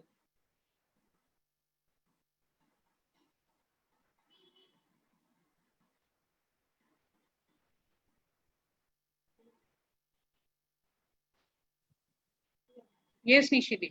Hello. Yes. I think I'm audible now. Am I audible? Yes. Okay. I have a difficult task coming after Ranu and Deepa.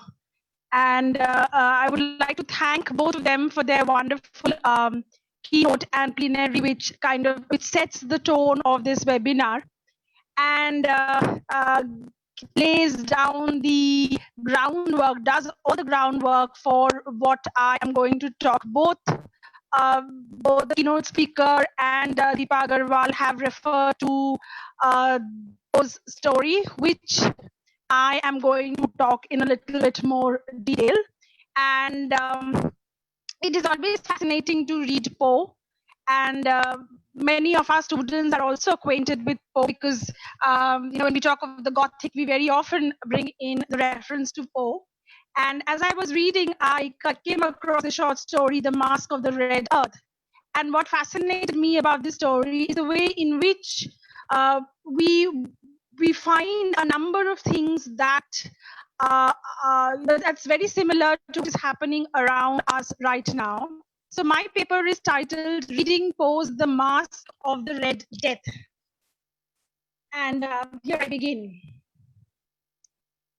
Homer's Iliad, as the Cambridge classicist scholar Mary Beard notes, opens with a plague visited upon the Greek camp at Troy to punish the Greeks for Agamemnon's enslavement of Chryses. Another important critic, Daniel R. Blickman, argues that the drama of Agamemnon and Achilles' quarrel should not blind us to the role of the plague which sets the tone for what follows in the Iliad, nor more importantly, in providing an ethical pattern which lies near the heart of the story.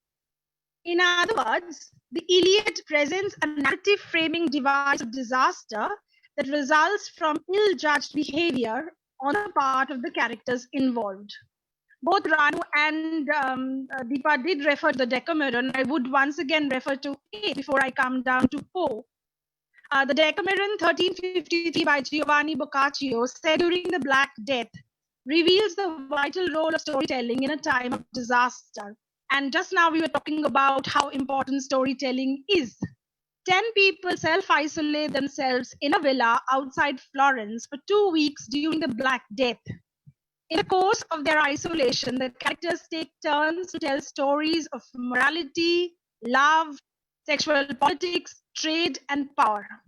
Storytelling functions as a method of discussing social structures and interaction during the earliest days of the Renaissance. The stories in the Decameron offer the listeners and Boccaccio's readers ways through which to restructure their normal everyday lives, which have been suspended due to the epidemic. COVID-19 is certain to shake up economic systems and entrench institutional processes. One place where we see that is this move to online teaching, which many of us have to grapple with and are trying our ways to grapple with.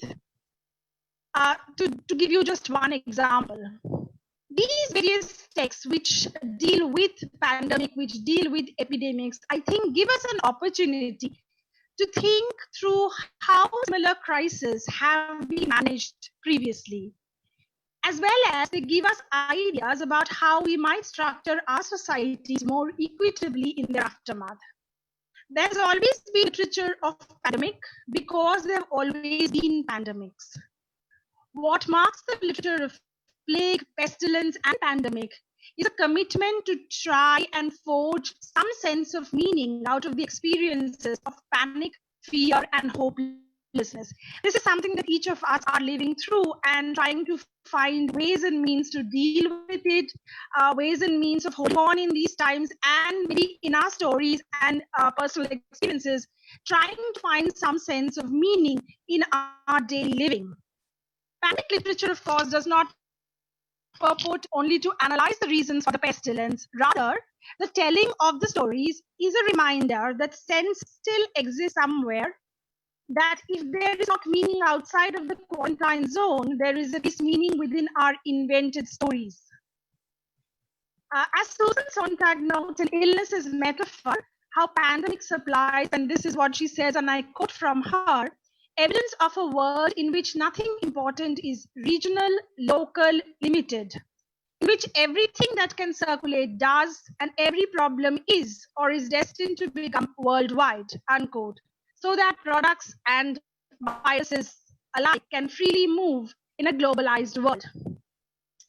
I was very happy to see both our keynote and a plenary speaker refer to Virginia Woolf. I will not be referring to her novels, but I will be referring to one essay, one of her essays, which is called On Being Ill. And Woolf, who knew much about illness, whose heart was damaged by the encounter with the 1918 virus, she writes in her essay On Being Ill how illness and the body are left out of our art and conscious experiences. She writes, we deny how in truth, all day, all night, the body intervenes. In the midst of acute illness, the world both narrows and broadens into the body suffering, an experience hidden in part because of the profound isolation it so often produces. As Woolf writes, and I'm quoting Woolf here, those great wars which the body wages by itself in the solitude of the bedroom against the assault of fever go unrecorded. In this paper, I will be examining Edgar Allan Poe's short story, The Mask of Red Death, 1842, which also depicts the failures of authority figures to adequately and humanely respond to disaster. This macabre tale, very much like the stories of Poe, other stories of Poe, starts with the advent of a deadly disease called Red Death. Its symptoms include and I quote from the story, sharp pains and sudden dizziness, and then profuse bleeding at the pores with dissolution. The scarlet stains on the body, the scarlet stains upon the body, and especially the face of the victim, and the whole seizure, progress, and termination of disease were the incidents of half an hour. The Red Death causes fatal bleeding from the pores. Poe's description may be entirely fictional, but it is the behavior of the story's characters that resonate most with what is happening across the world today. The central character, Prince Prospero, decides that barring 1,000 odd friends among the nobility and the rich, his castle would be closed off to those who contract the disease. In short, those with resources would be protected from the disease, but those stranded outside would be left to possibly die. Prince Prospero gathers 1,000 courtiers into a secluded but luxurious abbey, welds the gates close, and hosts a masked ball. And this is how Poe describes. With such precautions, the courtiers might bid defiance to contagion. The entire world could take care of itself. In the meantime, it was folly to grieve or to think.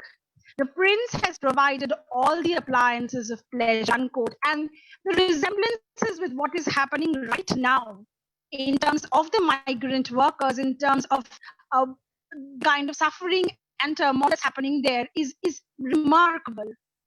The story opens with a description of a mysterious pandemic. The Red Death had long devastated the country. No pestilence had ever been so fatal or so hideous.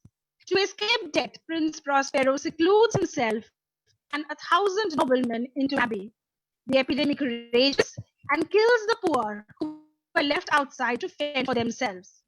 6 months into their successful bid to avoid the contagion, the callous prince and his friends celebrate within the sealed confines of the abbey, when quite suddenly the disease invades their sanctuary and kills everyone. Poe gives a graphic description of the clinical features. He outlines the course of the disease from the earliest symptoms to the fatal outcome. However, the death rate is highest in the abbey. All those confined inside die, while only half of those left outside do. Outside the abbey, once an infected person exhibits symptoms, the others shut him out from the aid and from the sympathy of his fellow men. There's a ball which is held within the abbey, and this ball is held in 7 different colored rooms of the abbey. Each of the first 6 rooms are decorated and illuminated in a specific color: blue, purple, green, orange, white, and violet. The last room is black and is illuminated by a scarlet light. Poe describes it as a deep blood color that is cast from the stained glass windows. It is because of these colors that very few guests are brave enough to venture into the 7th room. A large ebony clock stands in this room and ominously chimes each hour. When it chimes, everyone stops talking or dancing, and the orchestra stops playing. Once the chiming stops, everyone again resumes the masquerade. At midnight, the revelers and Prospero notice a figure in a dark, blood-spattered robe that resembles a funeral shroud. This is what Poe writes, and I quote from the story.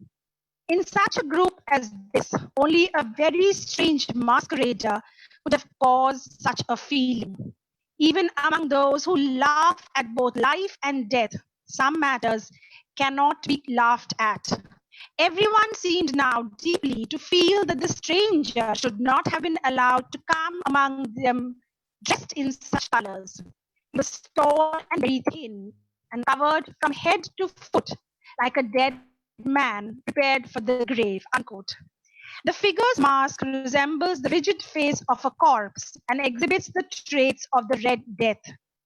Angry, Prospero demands to know the identity of the mysterious guest so that he can be dealt with.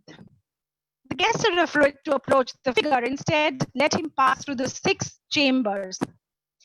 The figure was tall and gaunt and shrouded from head to foot in the habiliments of the grave. This is how Poe describes The mask which concealed the visage was made so nearly to resemble the countenance of a stiffened corpse that the closest scrutiny must have had difficulty in detecting the cheat. The prince pursues him with a dagger and corners the guest in the seventh room. When the figure turns to face him, the prince lets out a sharp cry and falls dead. The enraged and terrified revelers surge into the black room and forcibly remove the mask and robe, only to find to their horror that there is nothing underneath. Only then do they realize that the costume was empty. And one by one, all of the guests contract and succumb to the illness. The final line of the story sums up, and this is from the story, I quote, "And darkness and decay and red death held illimitable dominion over all." Poe details the sumptuous festivities, concluding with the arrival of Red Death as a human-like guest at the ball. The plague personified takes the prince's life, not just the prince's life, but the lives of all of the courtiers. This is how he describes it. And one by one dropped the revelers in the blood-bedewed halls of their revel, and died each in the despairing posture of his fall. Unquote. Poe's story, of course, follows many traditions of the Gothic genre and is often read as an allegory about the inevitability of death. Though some critics advise against such an allegorical reading, especially because Poe has often spoken about his distaste for didacticism in literature. There are two issues of pertinence in the story, and while one has to do with the impossibility of subverting the ends of nature, the other has to do with the megalomania of the aristocracy.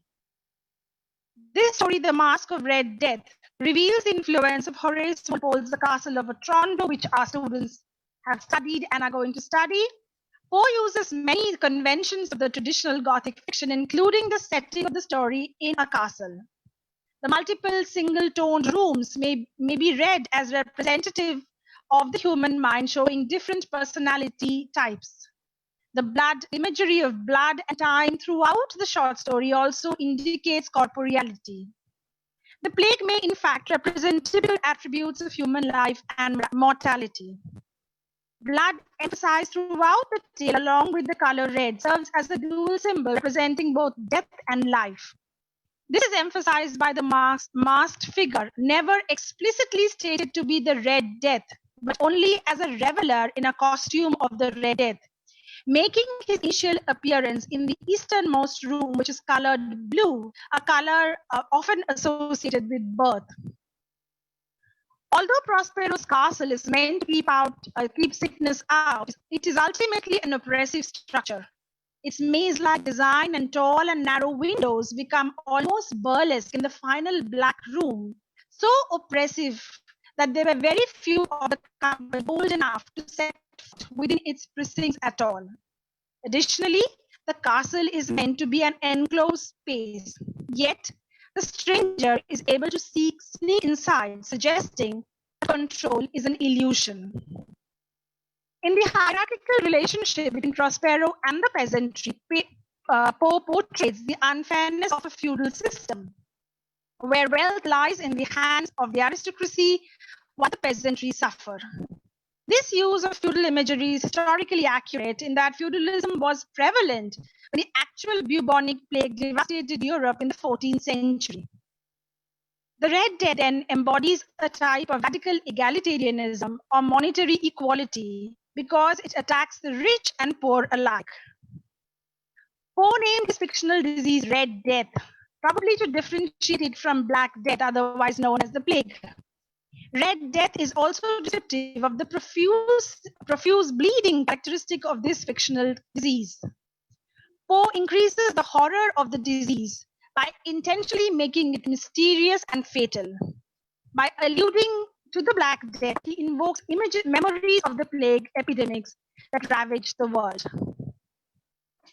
Albert Camus in The Plague writes, and I quote, "Everybody knows that pestilences have a way of recurring in the world. Yet somehow we find it difficult to believe in ones that crash down on our heads from a blue sky. There have been as many plagues as wars in history, yet always plagues and wars take people equally by surprise, unquote. Poe, and in different ways, Camus and others have tried to depict the fear and dread that is also part of an epidemic. Thank you.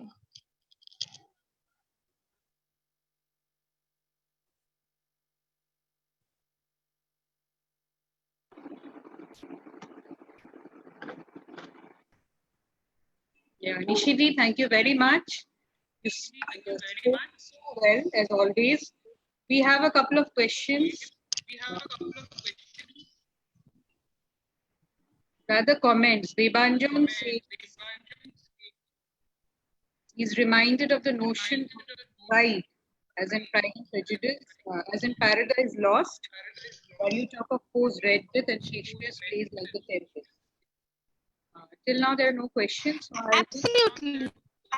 Absolutely. I mean, pride is, it's seen very clearly. And I also like the way in which, not like the way, I mean, I would say that I see a lot of similarities between the way in which Prince Prospero deals with things and how he isolates himself within, how he's just bothered about a privileged few, while the rest of the world, the peasantry, are left to fend for themselves. So we were just talking about earlier on as to how these stories we try to find some sense in the world that we are living in at this point of time, and we often been talking about how, why does this have to happen this year, and we talk about how 2020 seems to be non-existent, or it would have been good if it was not existence at all. And I really find it interesting to read these stories and see the same kind of feelings and sentiments being expressed there.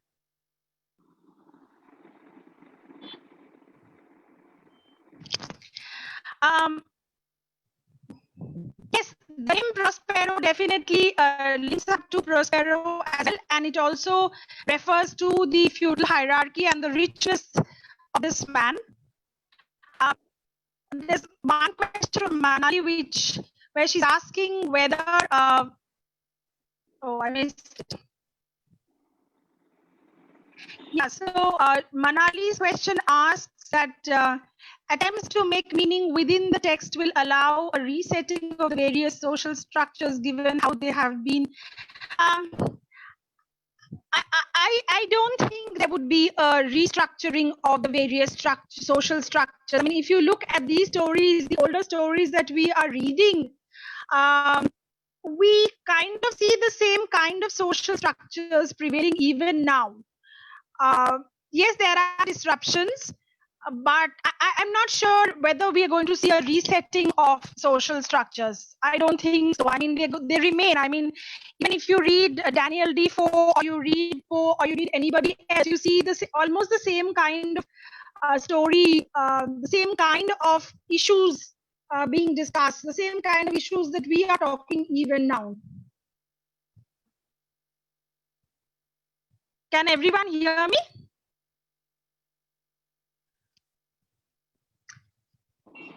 yes. Okay.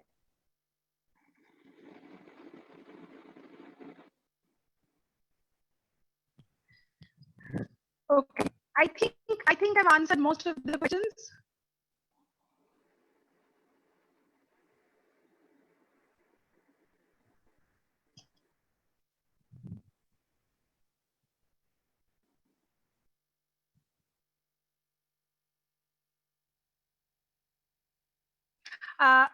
I would like to continue what Ranu and Deepa have been saying about reading.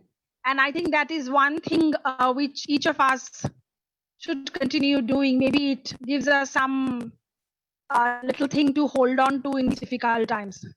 Thank you so much.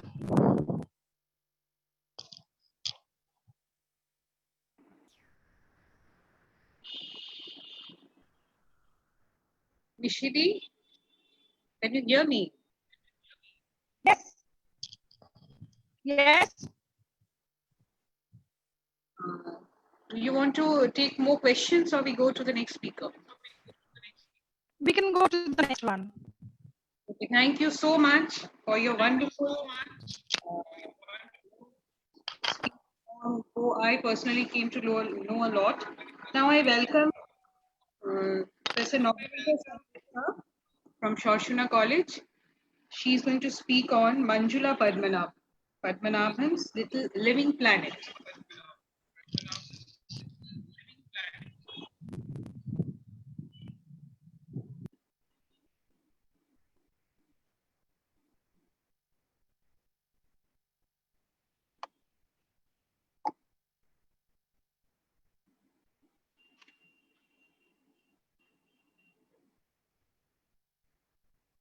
Nobunita? Yes, Madhu. Am I audible? Yes, you're audible.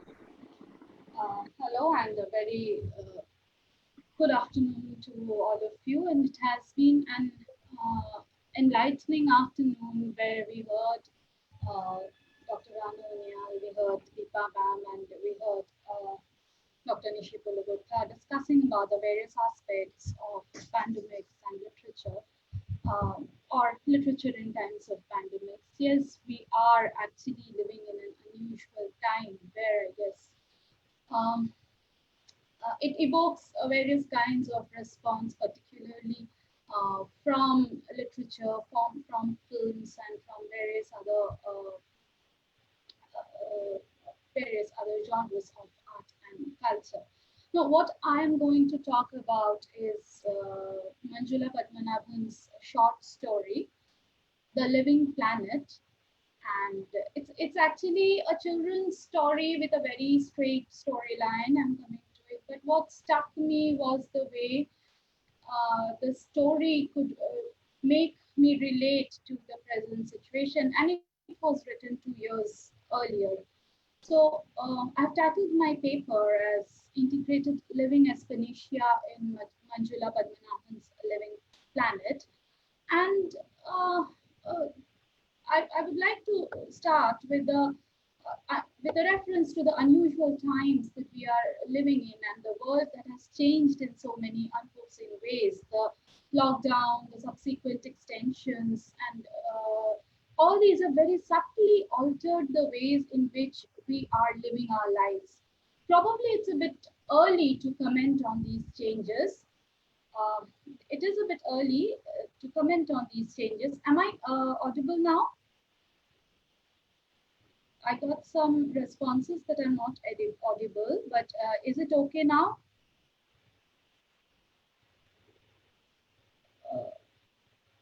Okay.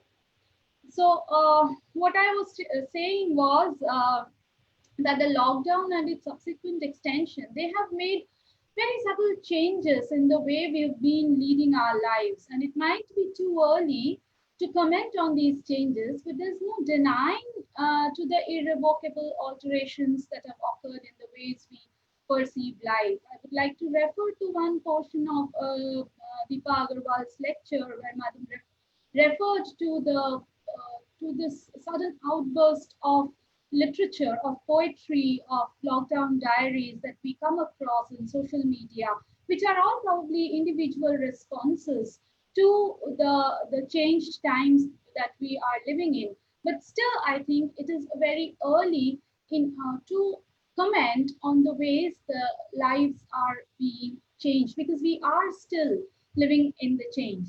Nevertheless, probably never again we shall be completely uninhabited as we step out in the open.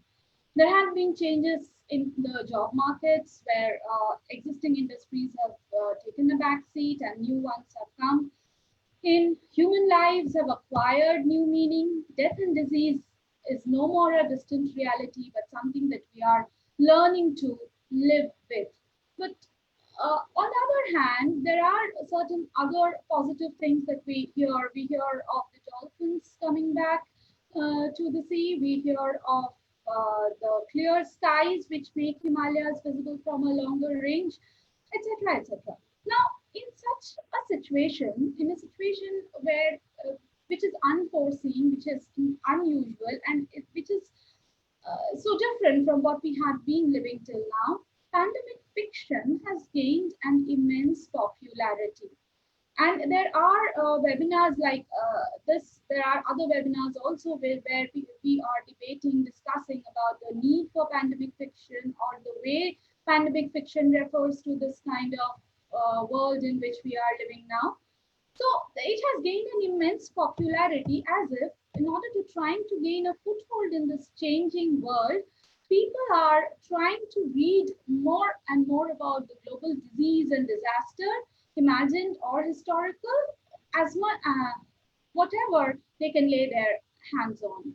And pandemic fiction, if we look at it, they can be categorized very broadly into the sections of either a science fiction response to the pandemic, or the social historical reference to the pandemic. Now, the story that I am going to talk about, Manjula Padmanabhan's The Living Planet, is a science fiction or a speculative narrative, which is also in the form of children's literature.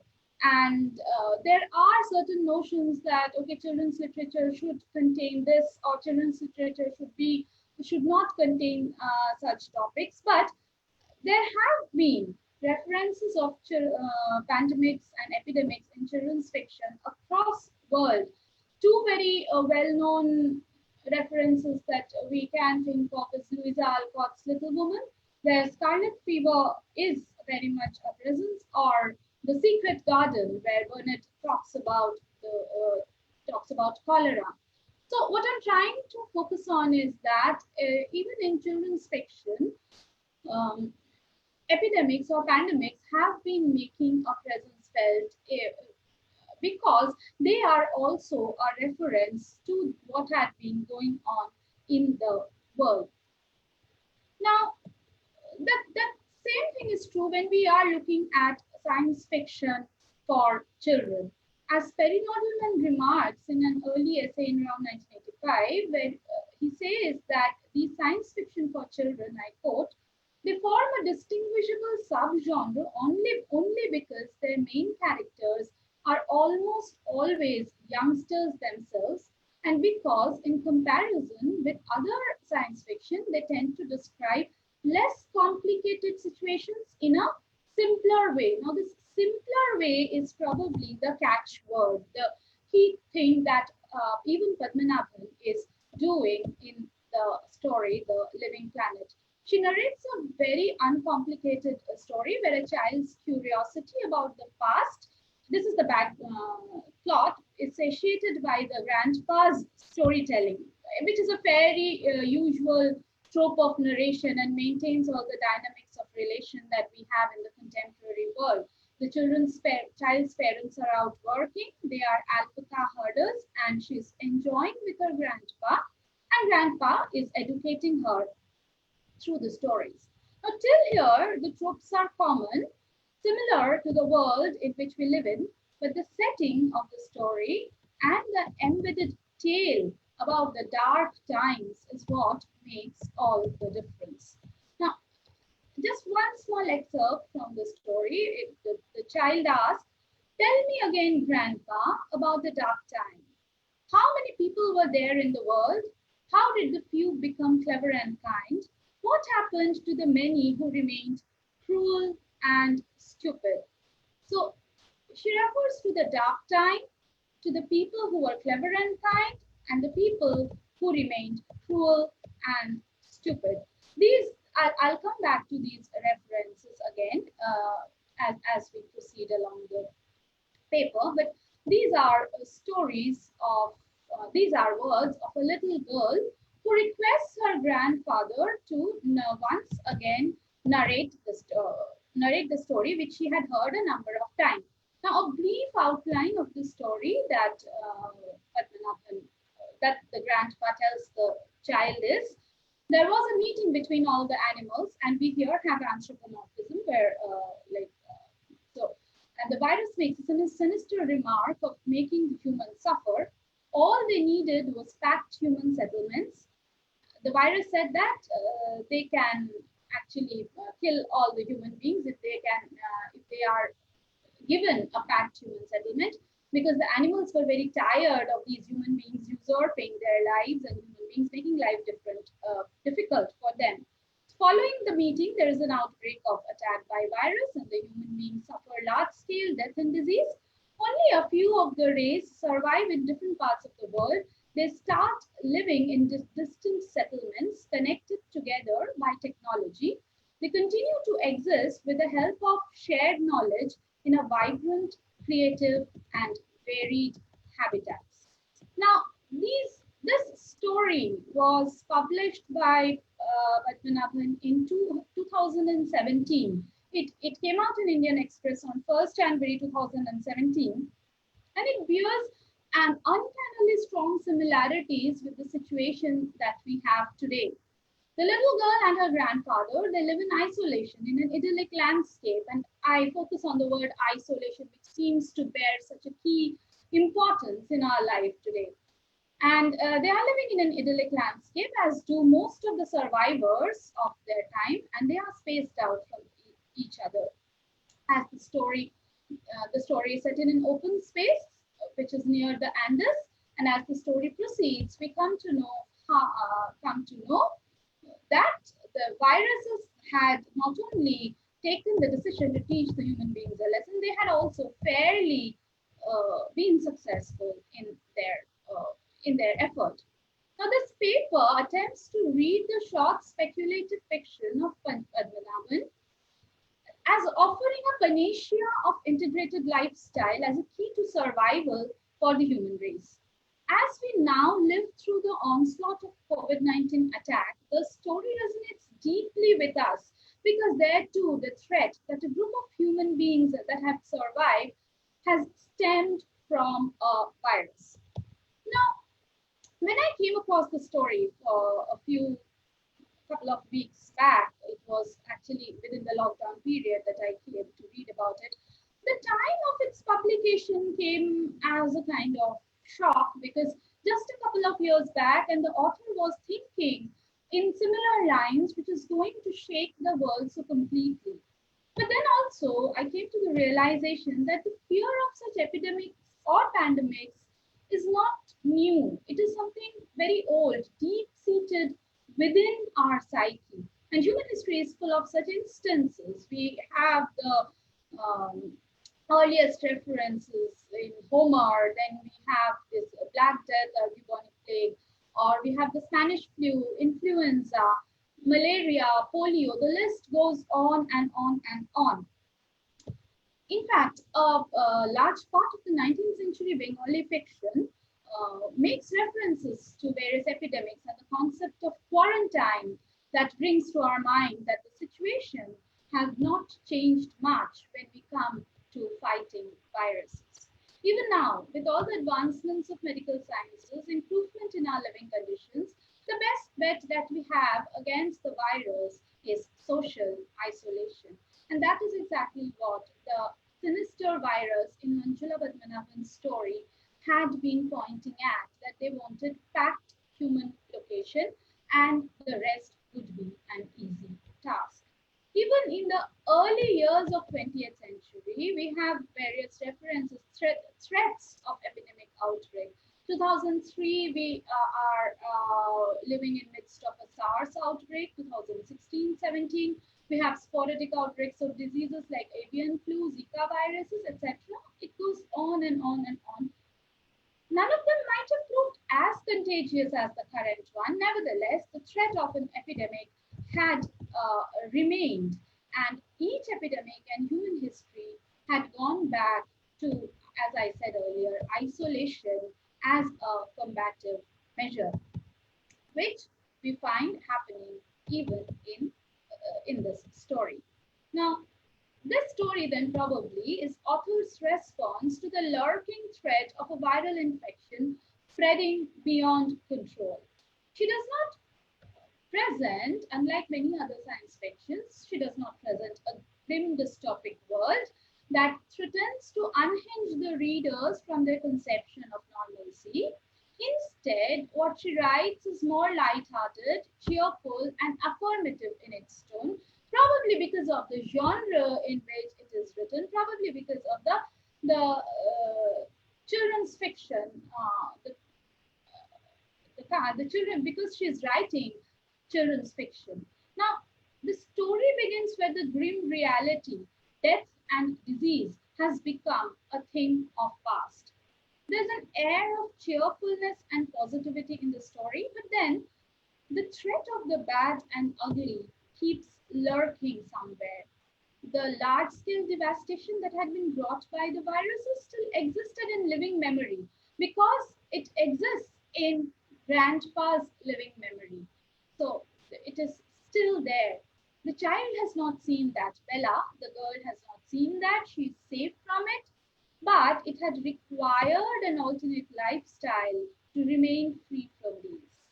The few humans who have survived, the clever and kind type, what the child referred to, as opposed to the cruel and stupid ones, have had to isolate themselves, have had to spread through various parts of the world in order to save themselves from the contamination by the virus. The story that Grandpa narrated has a deep sense of loss within it. Life, as he had known, it had altered, and he had witnessed it, fortunate enough to have survived. The story has a lot of positivity, talks of a universal need to include a more inclusive lifestyle that would be in harmony with nature, and offers the lifestyle, that lifestyle, as a panacea for the world. Now, today, we are talking of the disease of the world, that the world is suffering, which probably actually means that the human beings are suffering because we always consider ourselves, the self-centered existence of us becomes important, which clashes with the actual natural world where survival of human beings probably is not even a remote concern. There has been a lot of discussion and debate regarding this issue, and therefore I would not go deep into that. But the story that she narrates is the one where humans learn to live in harmony, to be a part of nature, not to tame nature to serve its greed. In the black and white world of a child, therefore, the human beings exist in two categories: the clever and kind, the cruel and stupid. The clever and kind would be saved perhaps because of their empathy or their willingness to live in nature, not to rule over it. Therein lies the cleverness and kindness. The cruel and stupid perish because of their desire to rule, to grab whatever does not belong to them. In a fairy tale like world where the good is always good and the evil is evil, the evil is ultimately vanquished by good in this within the world of the story. The two kinds of people that are mentioned here are, of course, metaphorical representations of the people that populate our earth even now, and does not require any more explanation of it. Now, another interesting aspect of the story, apart from this integrated lifestyle, is the interweaving of technology with natural living. The child and grandpa enjoy the breeze. Like any other child, Bella, the girl in the story, enjoys running in the wild. But at the same time, the way they live, the way they are in touch with each other, it has a lot to do with the technological advancements. And I quote from the story: they are alone, these two. These two means the grandpa and the girl, living in the valley in their terra pot, a cozy multi-level dwelling created below the ground. So how technology comes in their life. The little girl's parents are alpaca herders. They travel from one valley to next, often spending weeks away from their child. Yet she does not miss them, nor they her. Around her wrists, the girl wears twin bracelets of electronic beads, which function as a communicating device. Whenever she needs to, she can speak to her parents and conjure up live images of them as tiny holograms that twinkle and sparkle in the air between her cupped palms. Now, does it not ring a bell with our present attraction with the video calls and the way we are trying to connect over each other by maintaining distance and going in for video conferences and video calls for both professional and personal level. Now, grandfather's thoughts refer to the aftermath of the virus attack. He thinks back to the time, and I quote once again, he thinks of the scattered communities left to manage in the aftermath, of the great strides made in electronics, communications, and automation that permitted tiny settlements to live in dignity and to maintain the contact across vast distances, of the networks of cooperation and shared knowledge that permitted the communities to enjoy vibrant, creative lives in varied environment, unquote. And he goes on to add that everyone, the animals, the natures, and human beings, they were happier in the way the things remained because human beings had understood their goals, and I quote again, to be the stewards of the abundance of nature, to nurture and celebrate the creatures of the earth. We have understood how to live in harmony with this living planet and the continuum of renewal, maintenance, and death that gives meaning to all reality, unquote. Is this not the aim, the goal that even the world today is aiming at? Are there enough evidences of the earth suffering due to human interventions in the extreme? And isn't the coronavirus today doing exactly the same things as the virus in the story pretended to do and probably even did? Now, this also brings to mind the technological interference because we find that these human beings, they cannot exist without the technological support. Now, this brings to mind another short story which I would like to refer, which is E.M. Forster's story, The Machine Stops. And in many ways, I feel that Padmanabhan's story begins where Forster ends. And Forster speaks of an altered world where everything is governed by machine, religion has been replaced by machine, though no one is willing to accept that, of course, and it's a world where there's a complete human disconnect. Vasti, the protagonist, abhors touch and is irritated to respond to her son's call for a physical meeting. Everything is governed by buttons, wires, and indicators. Everything is virtual, and the humans are so removed from the natural environment that they cannot even breathe normal air. Inside the machine, everything is regulated, and a few who dare to go out find a way for themselves to the earth above are threatened with the punishment, homelessness, which is like being banished from the machine, because there was this conception that outside the machine they would ultimately perish.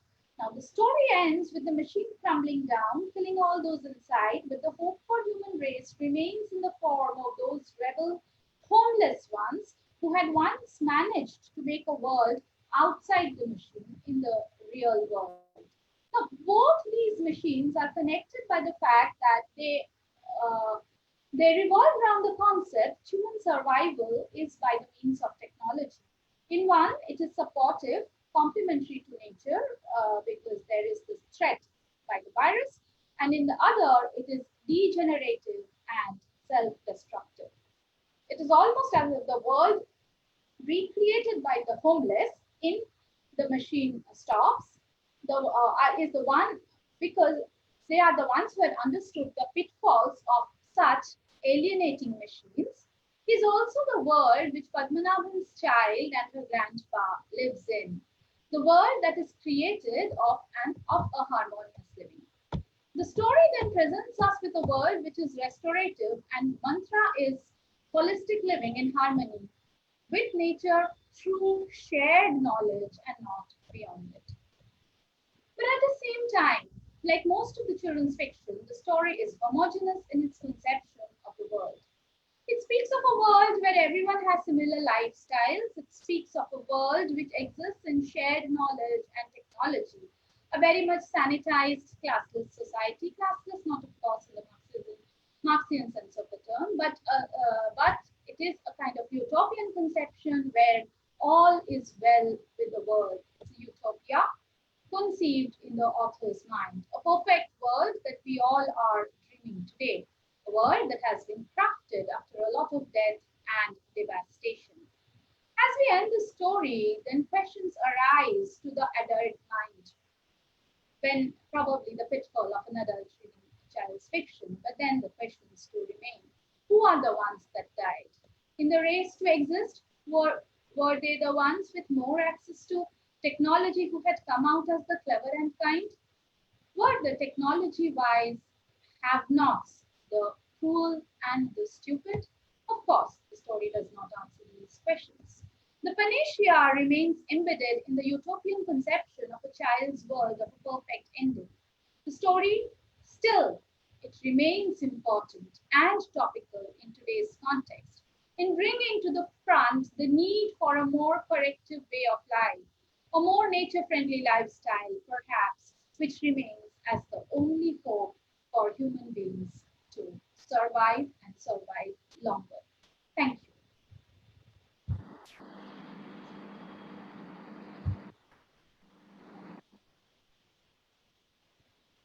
So, with this, I end my presentation. I guess there is a question from the Banjan Mitru. He's saying, since you're talking of fairy tale narratives, how do you locate the notion of promoting human creativity during disasters? Well, human creativity, I was just reading a blog by, which was released a few days back by the penguin.co.in, where they are talking of the sudden rush for pandemic fiction. And there it ends with a line that probably it is in the crisis that human creativity pledges more, and which is probably true also, because what is literature if not responding to the world in which we are living in? Because creativity, yes, as Manali Chaudhary says, that creativity is, of course, a way of coping, a way of dealing with the world as we find it, a way of negotiating with this world, which suddenly has turned so different, has suddenly turned so alien to what we are used to knowing.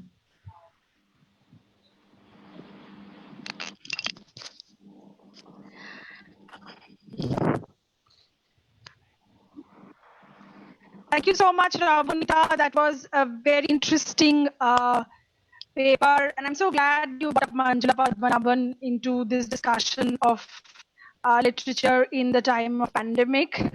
Thank you so much. Since we have no more questions, let's go over to our next speaker. Our next speaker is Madhu Srivastav of Bamanpukur Humayun Kabir Mahavidyalaya. And Madhu will be speaking on Mary Shelley's apocalyptic novel, The Last Man and Survival of the Novelist. Madhu. Thank you, Nishidi. Am I audible? Yes, you are. Yes.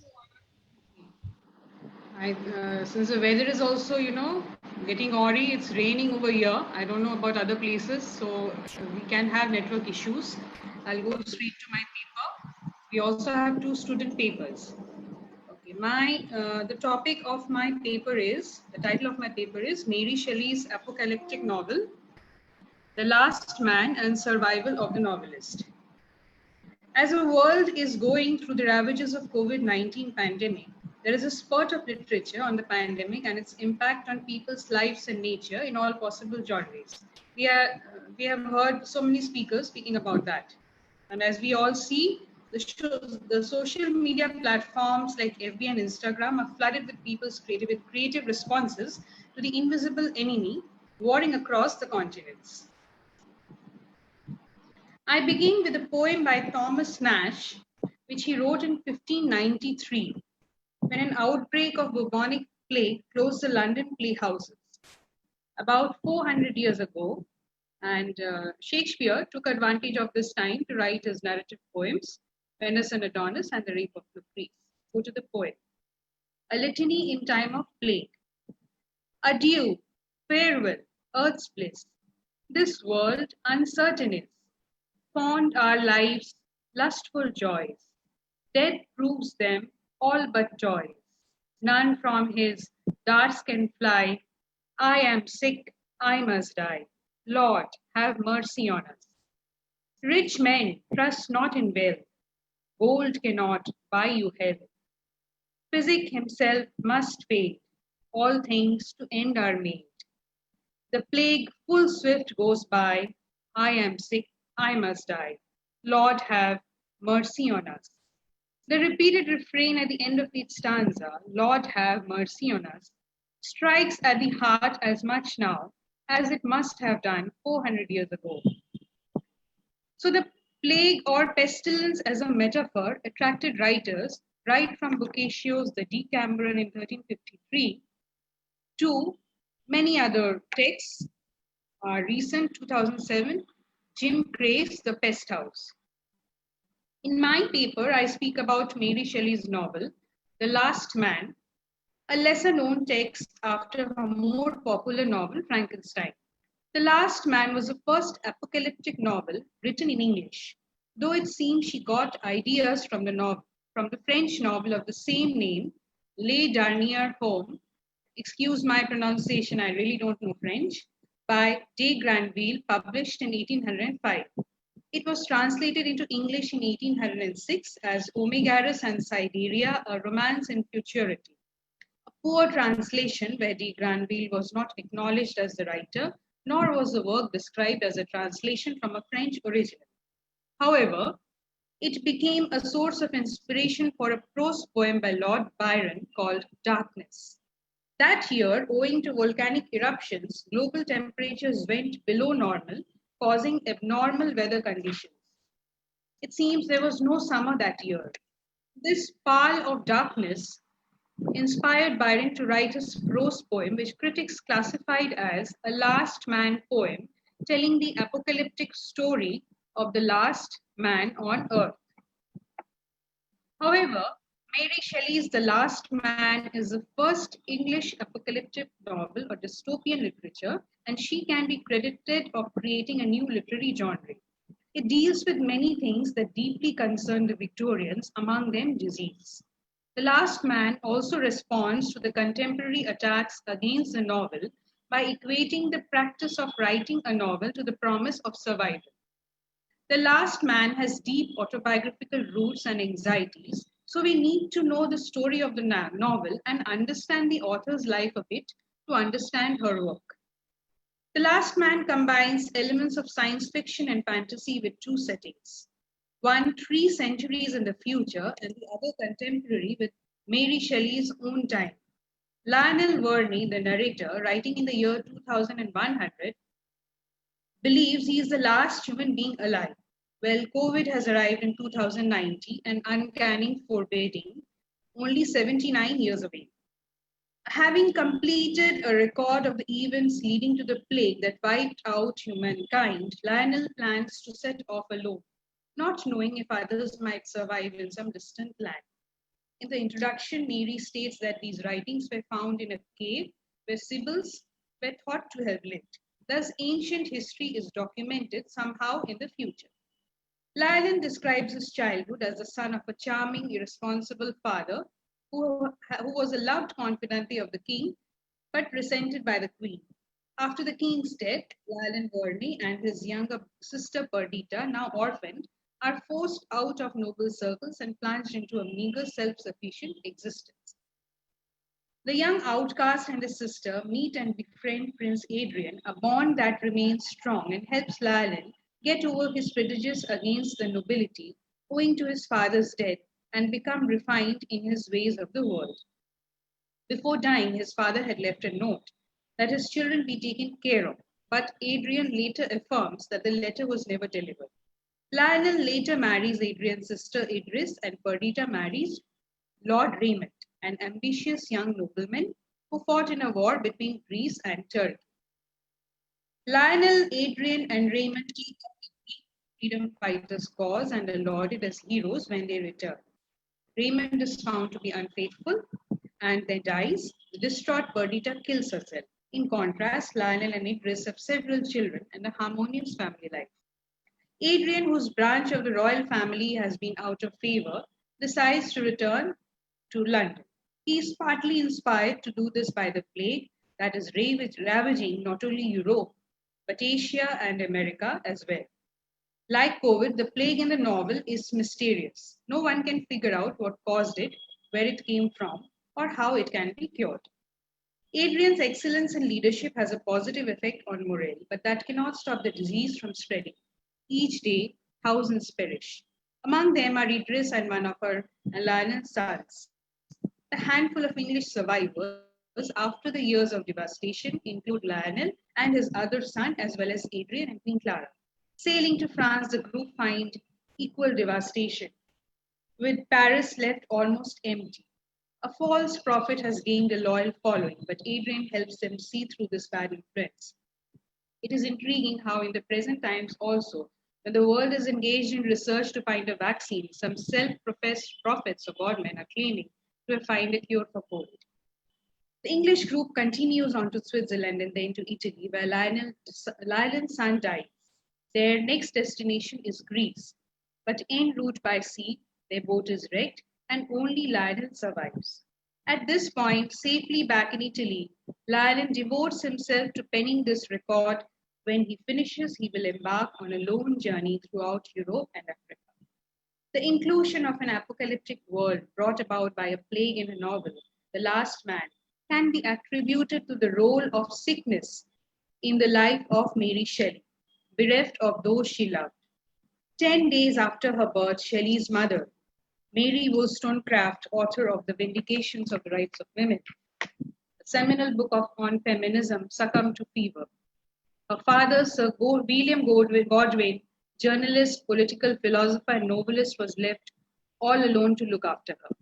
In about 4 years, Godwin married Mary Jane Claremont, their neighbor. She brought in her set of own children and had a son with Godwin. She did not favor Mary or her half-sister, and she looked down upon Mary's close bond with her father. Mary was never sent to school and was often alone and unhappy. She would spend hours in the family library, read extensively, daydream, and find a creative outlet in writing. She was not formally educated, but she read many of her mother's books and absorbed the intellectual atmosphere created by her father at home, with the leading intellectuals and poets visiting him, such as Coleridge and P.B. Shelley. P.B. Shelley visited the author's home and briefly met Mary when she was 14. Shelley, 22, was married and his wife was expecting their second child, but he and Mary, like Godwin and Wollstonecraft, believed the ties of the heart were more important than legal ones.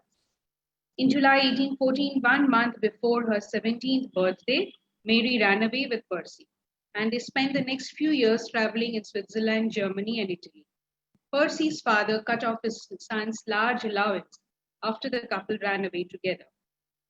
They went to Europe along with a stepsister and faced financial difficulties in their stay abroad. Mary lost her first child. The next year, they were joined in their sojourn by Lord Byron. After that year, Mary once again suffered the loss of family. Her half-sister Fanny committed suicide. P.B. Shelley's wife too committed suicide sometime later. After a lot of trials and tribulations, the two could finally marry. Mary's marriage was rife with allegations of adultery and heartache. She lost another child in its infancy. Mary and Percy married in London, and after an unsuccessful attempt to gain custody of P.B. Shelley's 2 children by Harriet, so the marriage also suffered in the wake of the children's deaths and Mary's depression. Percy formed romantic relations with other women. The Shelleys settled in Lenzi, Italy in 1822, when Percy Shelley drowned during a storm while sailing to meet Leigh Hunt and his wife. Shelley's body was washed ashore and later, in keeping with quarantine regulations, was cremated on the beach near Viareggio. After a year in Italy, Mary returned to England for good with her son. It is important to note here that Mary Shelley did not directly experience plague, but plague and other epidemics like yellow fever, measles, influenza, smallpox, diphtheria had made their presence felt in Europe, and quarantine rules were already at play, especially for those traveling overseas. Quarantine Act was renewed in England in 1721, 1733, and again in 1743 during the disastrous epidemic at Messina, Sicily. Travelers who had come in contact with infected persons or who came from a place where an epidemic was present were quarantined, as in the case of P.B. Shelley. And as per rules, his body was cremated on the shore, as now COVID patients' bodies are cremated in a mass manner.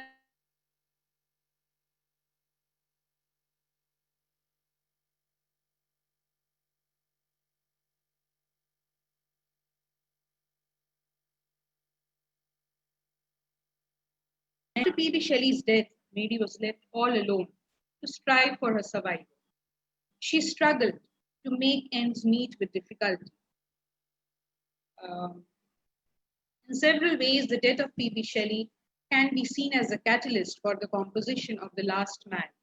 As the first major literary publication after Percy's death, The Last Man was almost a publication of necessity from a financial standpoint, given that Shelley had returned to England with the reluctant intention of supporting herself and her only living child, Percy Florence Shelley, through her literary endeavors. The Last Man was also the result of Shelley's cathartic literary labors that were designed to alleviate the grief of the loss of her husband, close friend in Lord Byron, and 3 of her children. According to Pamela Bickley, Shelley had already begun to think about the subject matter of The Last Man, the way in which her own intense feelings of bereavement could be fused in fictional form with the apocalyptic vision of plague. The inclusion of an apocalyptic world can be attributed to the role of sickness, as I said earlier, and because she underwent a lot of trauma due to the deaths in her family. 10 days after her birth, her mother died when her son was, the death of Shelley's 3-year-old son was brought about by traumatic illness, as was Lord Byron's death in 1824. Having lost 3 of her children after birth, Mary fell into a deep depression that did not improve even after the birth of Percy Florence, her only surviving child. Several of the main characters of The Last Man were inspired by and based on members of Shelley's inner circle. Bickley has noted that Adrian is an idealized portrait of Percy Shelley, while Raymond is a thinly disguised Byron. One of the factors that contributed to the inclusion of an idealized representation of Shelley's husband was to get around the prohibition placed on her by her father-in-law in publishing his biography. P.B. Shelley as Adrian allowed Mary Shelley to describe him to those within her circle as she saw him, and it gave her an opportunity to make a literary tribute to her recently deceased husband. When the lightly disguised Byronic character of Raymond, Shelley blends contemporary historical events with a memorial to Lord Byron, whose death in Constantinople clearly influenced the composition of The Last Man, which can be seen with a central digression depicting Raymond's involvement and subsequent death in military literary campaigns. In the novel, Constantinople is ravaged by plague and no one dare enter the city. Raymond's involvement with the Greco-Turkish War is based on the Greek War of Liberation from the Ottoman Empire, which started in 1821. Even though the English monarchy is abolished in favor of a republic in The Last Man, the notion of a Republican Lord Protector has a historical precedent in the English Commonwealth established by Oliver Cromwell during the Interregnum. Shelley herself identifies herself with the narrator Lyle Verney, Idris, and ultimately the novel's eponymous narrator. Throughout her life, Shelley experienced alienation, which led to a sense of isolation that only aggravated the anguish of losing her husband, other close friends, and all but one of her children, and ultimately gave rise to Shelley's personal feelings of being a last woman. Shelley has commented on her association with the concept of a last man through her admission of feeling as though she was the last of her beloved race, with all those she loved dying before her. Unlike today's audiences that devoured stories of future and present dystopias, 19th century readers did not take to her story. A literary scholar, Morton D. Paley, notes that one reviewer had commented upon her book, I quote, a sickening repetition of horror, while another said, I quote, the offspring of a diseased imagination and of a most polluted taste, unquote. Surviving letters from Shelley to her publisher suggest that the novel sold poorly and it wasn't reprinted until the 1960s. One of the reasons Shelley's book didn't get better play was her gender. As was the outlook of her times, patriarchy didn't make much of women's writings and which were in no way given similar value as that of men's writings.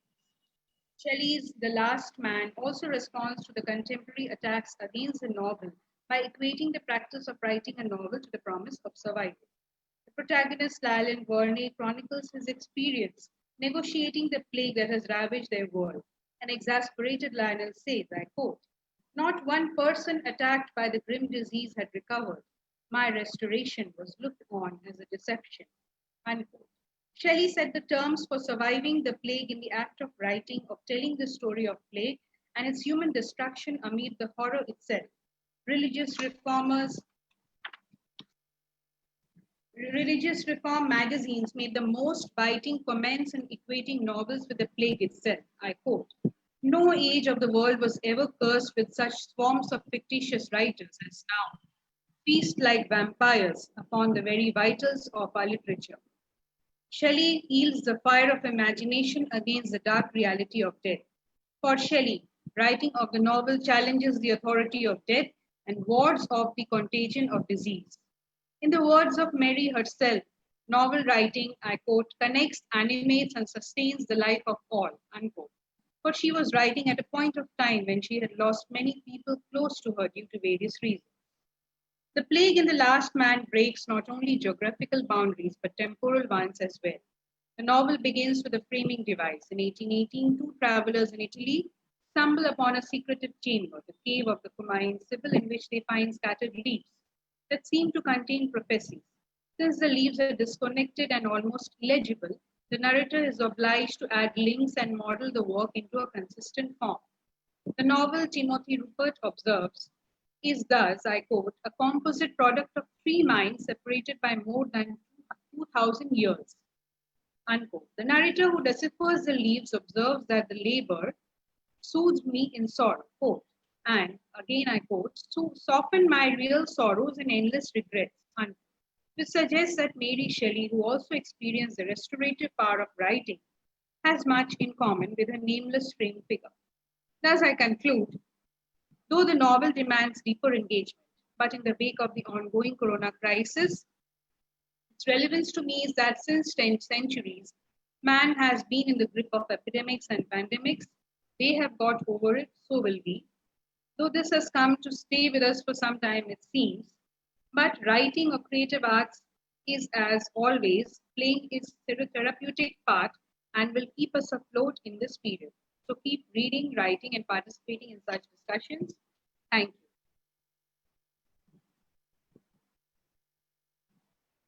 Okay, thank you, Shayun. Yeah, Debanjan, the immortal. Yes, the other name of this novel is the Modern Prometheus. Yes, you find a parallel with ancient Marina, the notion of disease. Yes, Shelley also wrote about it. Thank you for all your kind words. Now we go over to our students' paper. We have two papers. First, by Shayun Mukherjee of BKC College, who will read a paper on Macbeth. Shayun.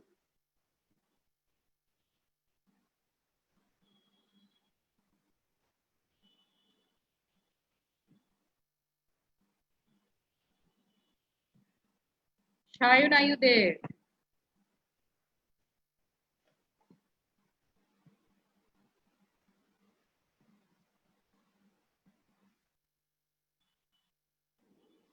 Shayun Mukherjee, I can't see him.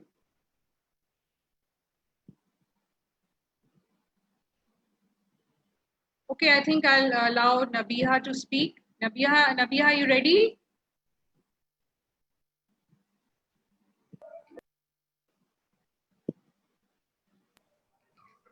Nabiha? Yes, ma'am. Yes. Our next student speaker is Nabiha.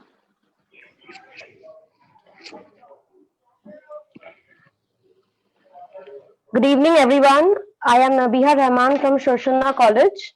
Uh, and the topic I'm going to speak on is death and diseases in Bengal and its reflection in literature. Pandemic. The word in itself carries a lot of weight, for its whereabouts to be calculated with its existence on Earth shakes the human population.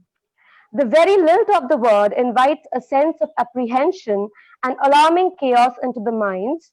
It brings about massive changes, changes that are exhaustive and meddle with the normalcy of the sentient beings.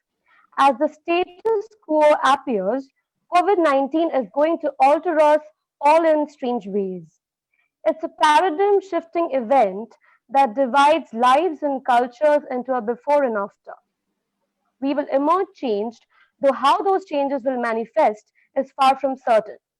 The sensory details of this outbreak, the masks, the faces of doctors and nurses creased with worry and fatigue, the closer signs, the antiseptic smells, the empty streets, all will wave their way into our minds and bodies, triggering us back into this moment years in the future.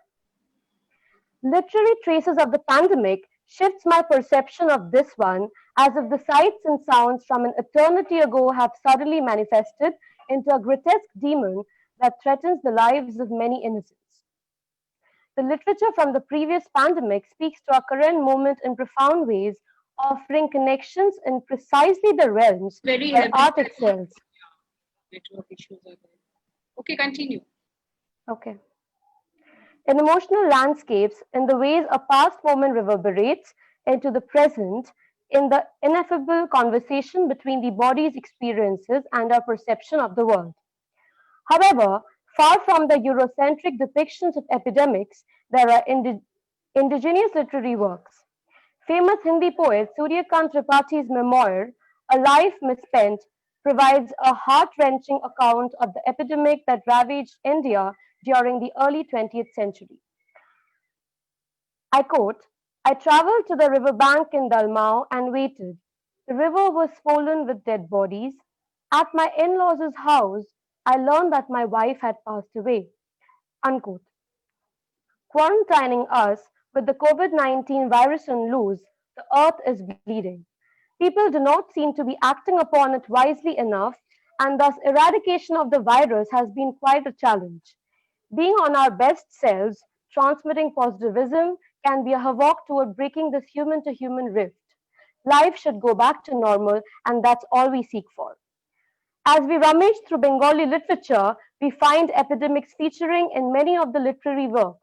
Being a Bengali by race, it is even more afflicting to relate these pre-colonial texts.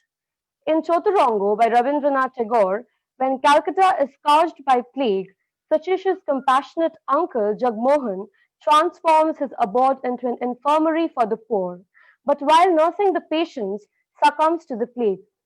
The novel provides us with a social account that is very much similar to the current scenario. The plague appeared in the neighborhood. People were afraid of sending for the doctor lest they should be hustled off to the hospital. In one of his best known poems, Puratan Bhritya, the smallpox plays a crucial role as a leveler between the classes, showing up the structural inequities internalized by the society Tagore lived in. In the poem, afflicted with the lethal disease while away, the narrator is laid low in the apartment he shared with other pilgrims. His other companions promptly desert him, but not Keshto, his old and loyal servant, who nurses him day and night back to health. As his master regains his health, Keshto succumbs to the disease and eventually dies of it. The dynamics of the relationship between the rich, brash, and arrogant master and his lowly, loyal servant holds a mirror to the realities of the present volatile times, where yet another contagious disease has exposed the persisting parallels with the horrifying vividness in our society. In Sharat Chandra Chattopadhyay's works, malaria is an inevitable part of rural life. His central protagonists, Ramesh in Pulli Samaj, Brindabon in Pundit Moshai, or Srikanto in Srikanto are frequently portrayed as altruists eager to take on the arduous task of rescuing pandemic afflicted villagers, oblivious to the danger of contagion. Interestingly, the villagers with a foggy understanding of the inoculation held the wrath of deities responsible for diseases like plague, cholera, and smallpox, and made offerings to goddesses like Ola Bibi, Shitala, Monusha, Bono Bibi, Olaichandi, and others. In Srikanto, we witness the adventures of a wanderer. Srikanto traveling from his native village in Bengal to the forests of Burma and back. Srikanto depicts the doctors checking the passengers of the ship bound to Burma and the quarantine zone in which they were to stay for 10 days as they land in Burma due to the deadly plague. He describes the place as 8 to 10 miles from the mainland of Burma with very little food and water. Bound by the barbed wire fences with little huts to live in, the place was unsuitable for human living. In undivided India, ruled by the colonial government, the healthcare system was skewed in favor of the rich, the upper castes, and the British. The poor, both in urban and rural areas, faced the ire of epidemics like the plague. It was always the poor low classes who had to live in the filth of the quarantined area. It's the poor and the impoverished who has to bear the brunt of the pains that even the cattle can't bear with. The people of the village were drowning in illiteracy and superstition. They did not know any rules of hygiene, but it would not be easy to follow them anyway. That seems to be one of the early acquaintances of the Bengali reader with quarantine. This description is of the moment Srikanto reached Burma. There was a plague. Burma was also an English colony back then. Sharat Babu later wrote about quarantine suffering, and it says that the pain of quarantine is mainly for the little ones. The modern state that targets John is the so-called gentleman. Whether it's the English era or the Yogi kingdom spraying pesticides on living people in recent times, the game is the same. The story of the less privileged ones fill up the pages as it explains the hardships of quarantine life on a micro level. Sharat Chandra himself lost his wife and child to the scourge of Bengal. It is very much important to mention Vibhuti Bhushan's Aranyak, where the heartbreaking episode of a young bride's strife for a bowl of rice and ending with her death at last also is a reference to the remote villages of Bengal at that time. People were disadvantaged to all means, villages after villages ruined and extracted. The Bengalis' acquaintance with the epidemic is certainly nothing new. However, the term was not epidemics in the homes of Bengalis. The atmosphere of Bengalis knew it as plague. The epidemic is nothing new in the history of this country. The weather has repeatedly brought 5 more natural disasters to the country. There are many such examples from past Bengali literature. Hopefully, though, the days of the curse did not last forever. Poverty has not decreased in post-independence India, and the environment is not conducive to health. Yet some of the gifts of medical science have remained. Plague or cholera names are not as scary as they used to be, and they are curable today. But is modern Bengali literature also free from that panic? The answer is no. Bengali writers have repeatedly returned to infectious diseases, not just real stories, but fantasy. An example is an article published in Ajkal in 1999. The addition of the modern state to the term epidemic in 160 AD, the atmosphere of Bengal could no longer be called a modern state. The term epidemic is closely linked to public health, which is a byproduct of the modern state. The term epidemic is closely linked to public health, as in Bankim Chandra's Anandamath, therefore speaks of a plague, not an epidemic. Epidemic refers to the transmission of a disease to a specific population over a period of time. One thing is noticeable here. Specific population refers to a count of people in a particular area, which is not possible without census. And the census is the custom of the modern state system. Seen as such, India had a plague before the spread of colonial rule, but no epidemic. The modern state was established at the time of writing Anandamot, but the background of this novel is not at the time it speaks of. As a result, what Bonkim wrote is a description of the plague, where there is no state infiltration, there is no provision for relief or service as social work. But it is important to keep in mind that this plague of 116 is caused by a Manvantro. The ultimate annihilation of humanity that Manvantar causes is visible in Anandamot. Who will serve the plague after the catastrophe? Bankim asked this question. However, the precedent for communal plague was not in pre-colonial Bengal. The worship of Shitala or Olaichundi or Ola Bibi speaks of that communal plague resisting desire. In that period of Bengali literature, due to the origin of the cult of all these folk goddesses and stories, Panchali and Vatapakhan were created. The pious poet Ramprasad composed his famous Onno Digo Ma Onnoda at the time of Manvantar in the 70s. Maybe, but the food described in this song is not literally rice. It has other spiritual meanings. However, it cannot be denied that Onno came up as a metaphor in the poet's pen from the lack of reality. Plague was a very common thing in the early days of Calcutta. A visit to the old cemetery of this city reveals that Mr. Dale died in group as he could not bear the climate of this country. In addition to this, many diaries, journals, and memoirs have written about the horrors of the white people who came in the form of colonialism. However, there is no account of the people of the direction. And why? The plague was seen very naturally by the Bengalis worshipping Shitala or Ola Bibi. The diseases that the masters used to die in, the Bengalis did not seem to die because in the climate here, the immunity of the residents were created. The first blow of the epidemic was the plague of 1897. Swami Vivekananda and his fellow monks served during this plague epidemic. Sister Nivedita jumped in fear of death. The plague first appeared in Bombay province but soon reached Calcutta and takes the shape of an epidemic. The description of this epidemic was recorded in detail by Pramankur Atathi in his Mahastavira Jatak. The author is just a boy at this point, but the description he wrote from memory is horrible. According to Mahastavira, people did not want to get the plague vaccine easily from the corporation. Rumor has it that taking this vaccine will soon lead to death. As a result, whatever happens, the disease soon spreads. Among the people of the city, the Brahmins were the first to come forward to get vaccinated. The point is that the plague is as widespread among the poor and the so-called lower classes as it is in the upper classes. Is this the birth of the concept of public hygiene? Poverty and uncleanliness go hand in hand. The statement of the modern state was also applied in colonial India. If we sit down to study Bengali literature, it can be seen that the prevalence of epidemics in the lower class society is deadly. An example of this can be found in Vibhutibhushan Bandopadaya's Aranyaka, as I've already mentioned. Poverty in the region is inextricably linked with the tragic account of the cholera epidemic in the Shwarmari slum. The horror of the cholera epidemic, combined with that terrible poverty, is unprecedented in Bengali literature.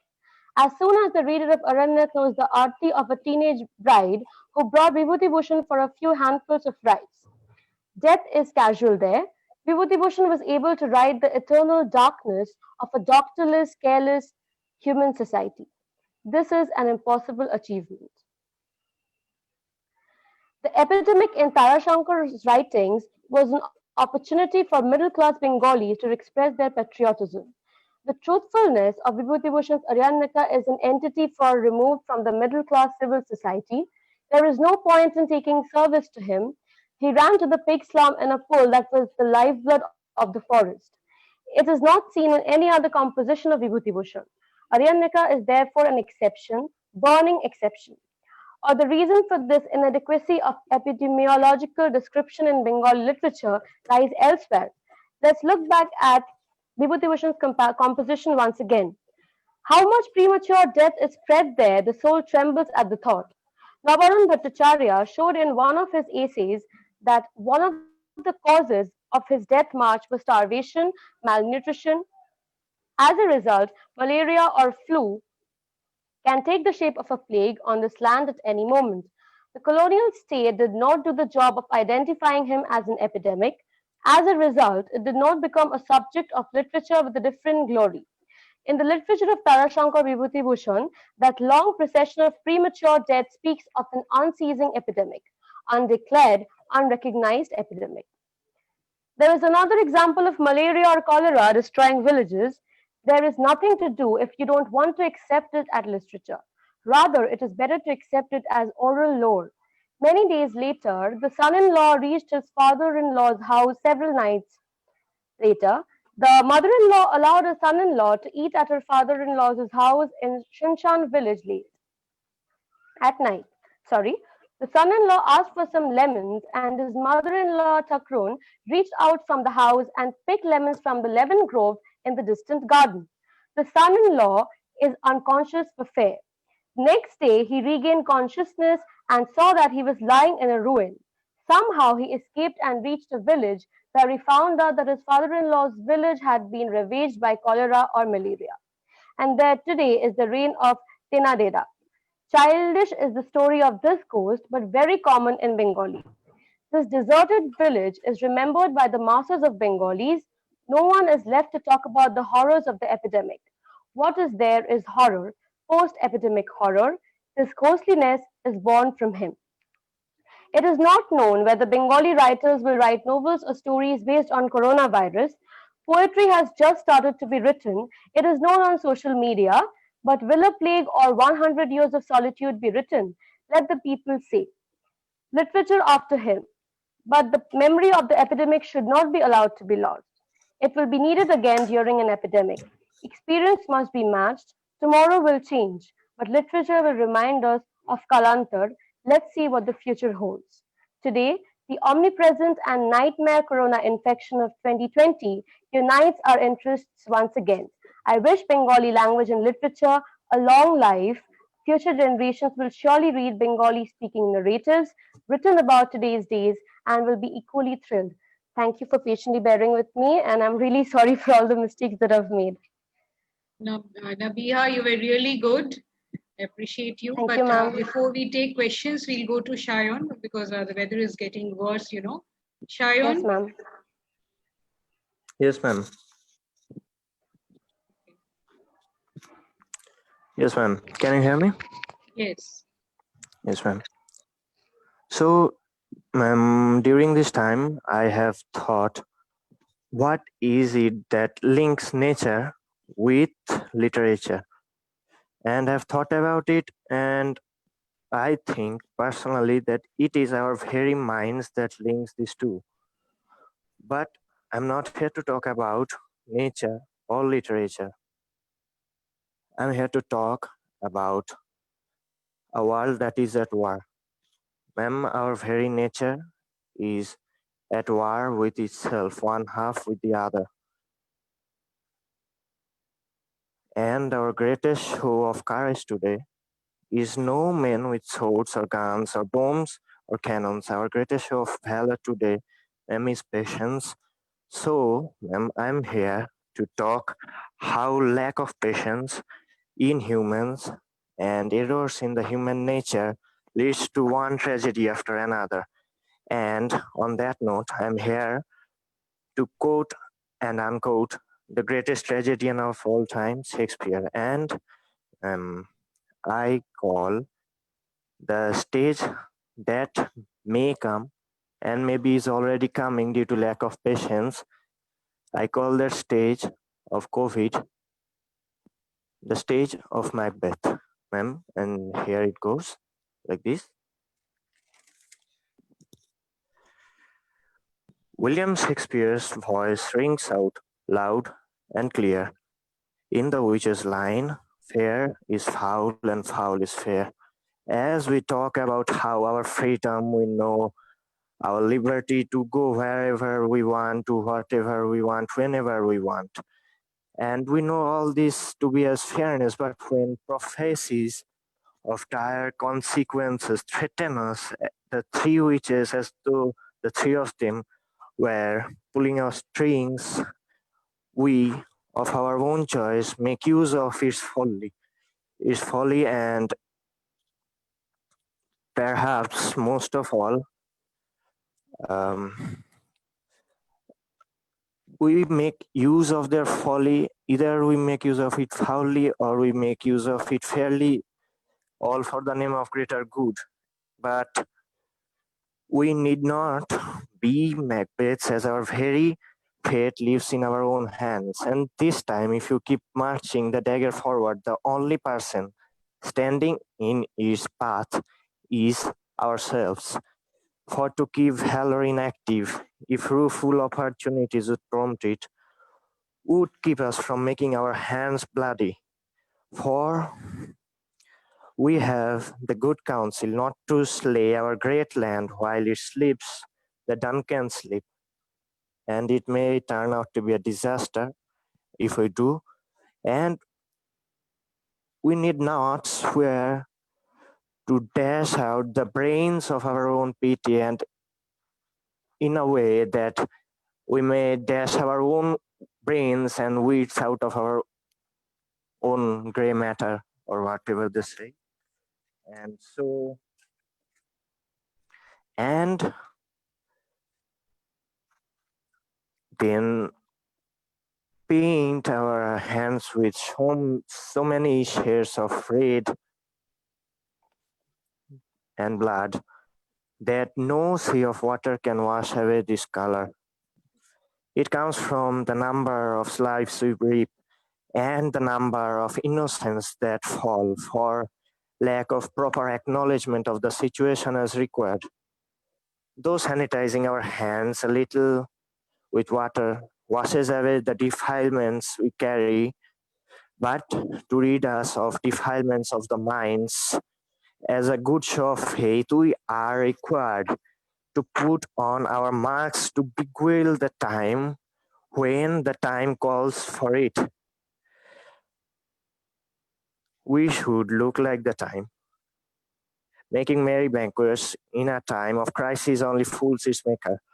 This pandemic is not the cause of a virus, but our ill ignorance that spreads faster than any virus and slaughtered one undeserving kinsman after another.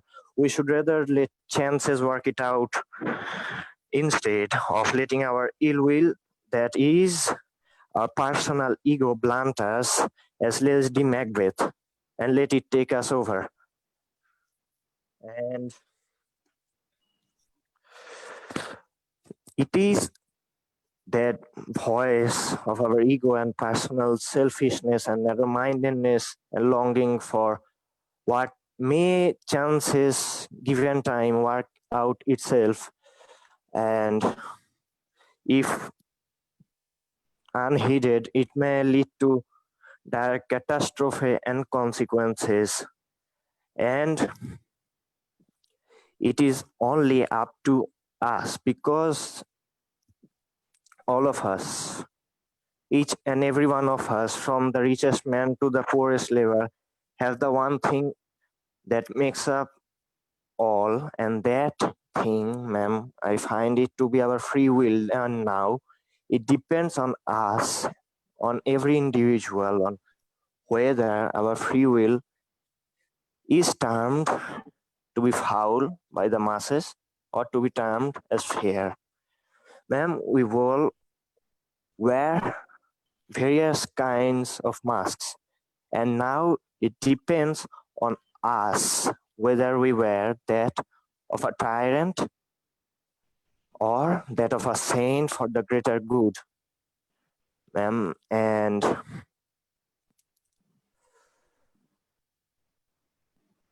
I think, ma'am, that's all. I have multitudes of ideas, ma'am, that would take too long to explain, and the time hasn't been even ripe yet, because, ma'am, as it has been said, we are still in the process and not outside and beyond the process of this virus infection. And ma'am, as they say, this invisible enemy of us, carrying invisible daggers, maybe this time we battled it only with our faith, ma'am. The faith that maybe somehow, that maybe one day we will and we can and we must overcome Thank you. it as it passes by. Thank you, ma'am. Thank you, Shayun. Despite the bad weather, we somehow managed to hear you. You tried your best. I think we have questions or we come to the end. Okay, a lot of appreciation is coming in. Thank you all, my lovely participants, for bearing with us. There were a lot of technical glitches from many of us sides. The weather is also very bad. But I think despite everything, it was a good experience for all of us. And I asked my co-organizers, Nishibi and Nobunita, also to say a few things before we end.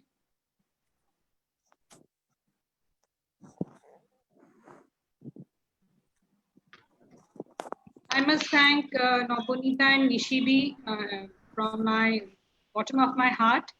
It was really a really learning experience working with the two of them. We had been, through this for quite some time. We had to defer the date of the webinar because of the Amphan, and then again today it's still raining. But somehow we have sailed through it, and I hope our participants like the discussions. Nishibi, over to you. Yes, thank you very much to each and every one of you who've joined in on Zoom. We also have had people joining in on Facebook. This was a first time for us, though of course Nobunita had done a webinar last year, but we really had to work with all the technicalities of it all, and we really had a lot of glitches which we have more or less been able to overcome. There have been network issues, but I think that is the best that we could get at this point of time. And though there has been a lot of criticism about webinars, I think one of the things that is positive about it is that it brings speakers which otherwise we would not have been able to bring together, because money is a very, very important factor when we think of arranging some such seminar. So I think having a webinar, eliminated the idea of money completely. So that was something new for us. And I would like to thank everyone. Ranu agreed the moment I broached her about it. Even Deepa agreed almost immediately. And a big round of applause for our students. Shayon is a second semester student, and even Nabiha is a very young student. So I think it was very interesting. It was nice of both of these students to talk about something which is not on their syllabus. Absolutely. I mean, yes, Macbeth they do, but linking up to the pandemic, I think, is something that they did it wonderfully. And it was a pleasure actually coordinating with Madhu and Nobunita and with my department and with my principal as well. So this has been a new experience, and I really enjoyed every bit of it. And a big thank you to all our participants. Nobunita. Good, Nobunita. Yeah, it was actually a wonderful experience. Yes, we did organize a webinar last year, but that was in the setting of the college and not completely locked down in the home. So, of course, the experience was different. Thanks a lot, Madhu, for taking the initiative. And Nishidi, it's always a pleasure to work with you. We have been working on and off outside college because of our association in the Intercultural Poetry and Performance Library, where we worked a lot together. So, and yes, as you said, webinars are, I guess, a savior in today's world, because otherwise there would have been, where would we all have been? How could we have exchanged our ideas? Thank you, everyone, for the patient hearing, for being with us in spite of these network issues, in spite of the new modes of communications, and also for patiently listening to all the presentations, for encouraging our student presenters. Both of them are in the second semester and they have a lot of path to cover, and your encouragement would actually mean a lot for both of them. And of course, it was a very enjoyable discussion, lovely discussion, and feel very enriched. Thanks a lot to Ranu Nial and Deepa Agarwal for their immediate response, for their lectures. And once again, thanks to Madhu for taking the initiative. And thanks to our college as well. Thank you. Thank you, Navonita. It was really a pleasure working with you and Nishidi, and it would not have been possible. I just want to add one more thing. There are a number of queries regarding the feedback form. This is for everyone, that the feedback form would be sent via email, which you would be required to fill up and send back. Okay. It would be in the Google form. So there would be the mail that you got.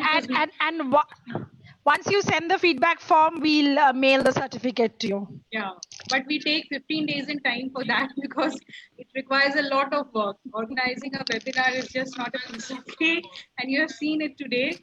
So many glitches. Anyhow, thank you for your patient hearing. It was wonderful having you all on the Zoom platform. And my college has already organized one. This was the second we did. And after some time, maybe we'll do many more. But yes, the lockdown has brought out newer venues. So many things have come out, and creativity always, helps you seek new things. And it has really brought, I think, myself, Nobonita, and Nishidi, it is the creative bond which is greater than the academic bond. It is both ways. Anyway, thank you to all of you once again. You will definitely get your feedback forms. Wait for some time. Be patient. Please bear with us. Thank you once again. So I end it over here. Thank you.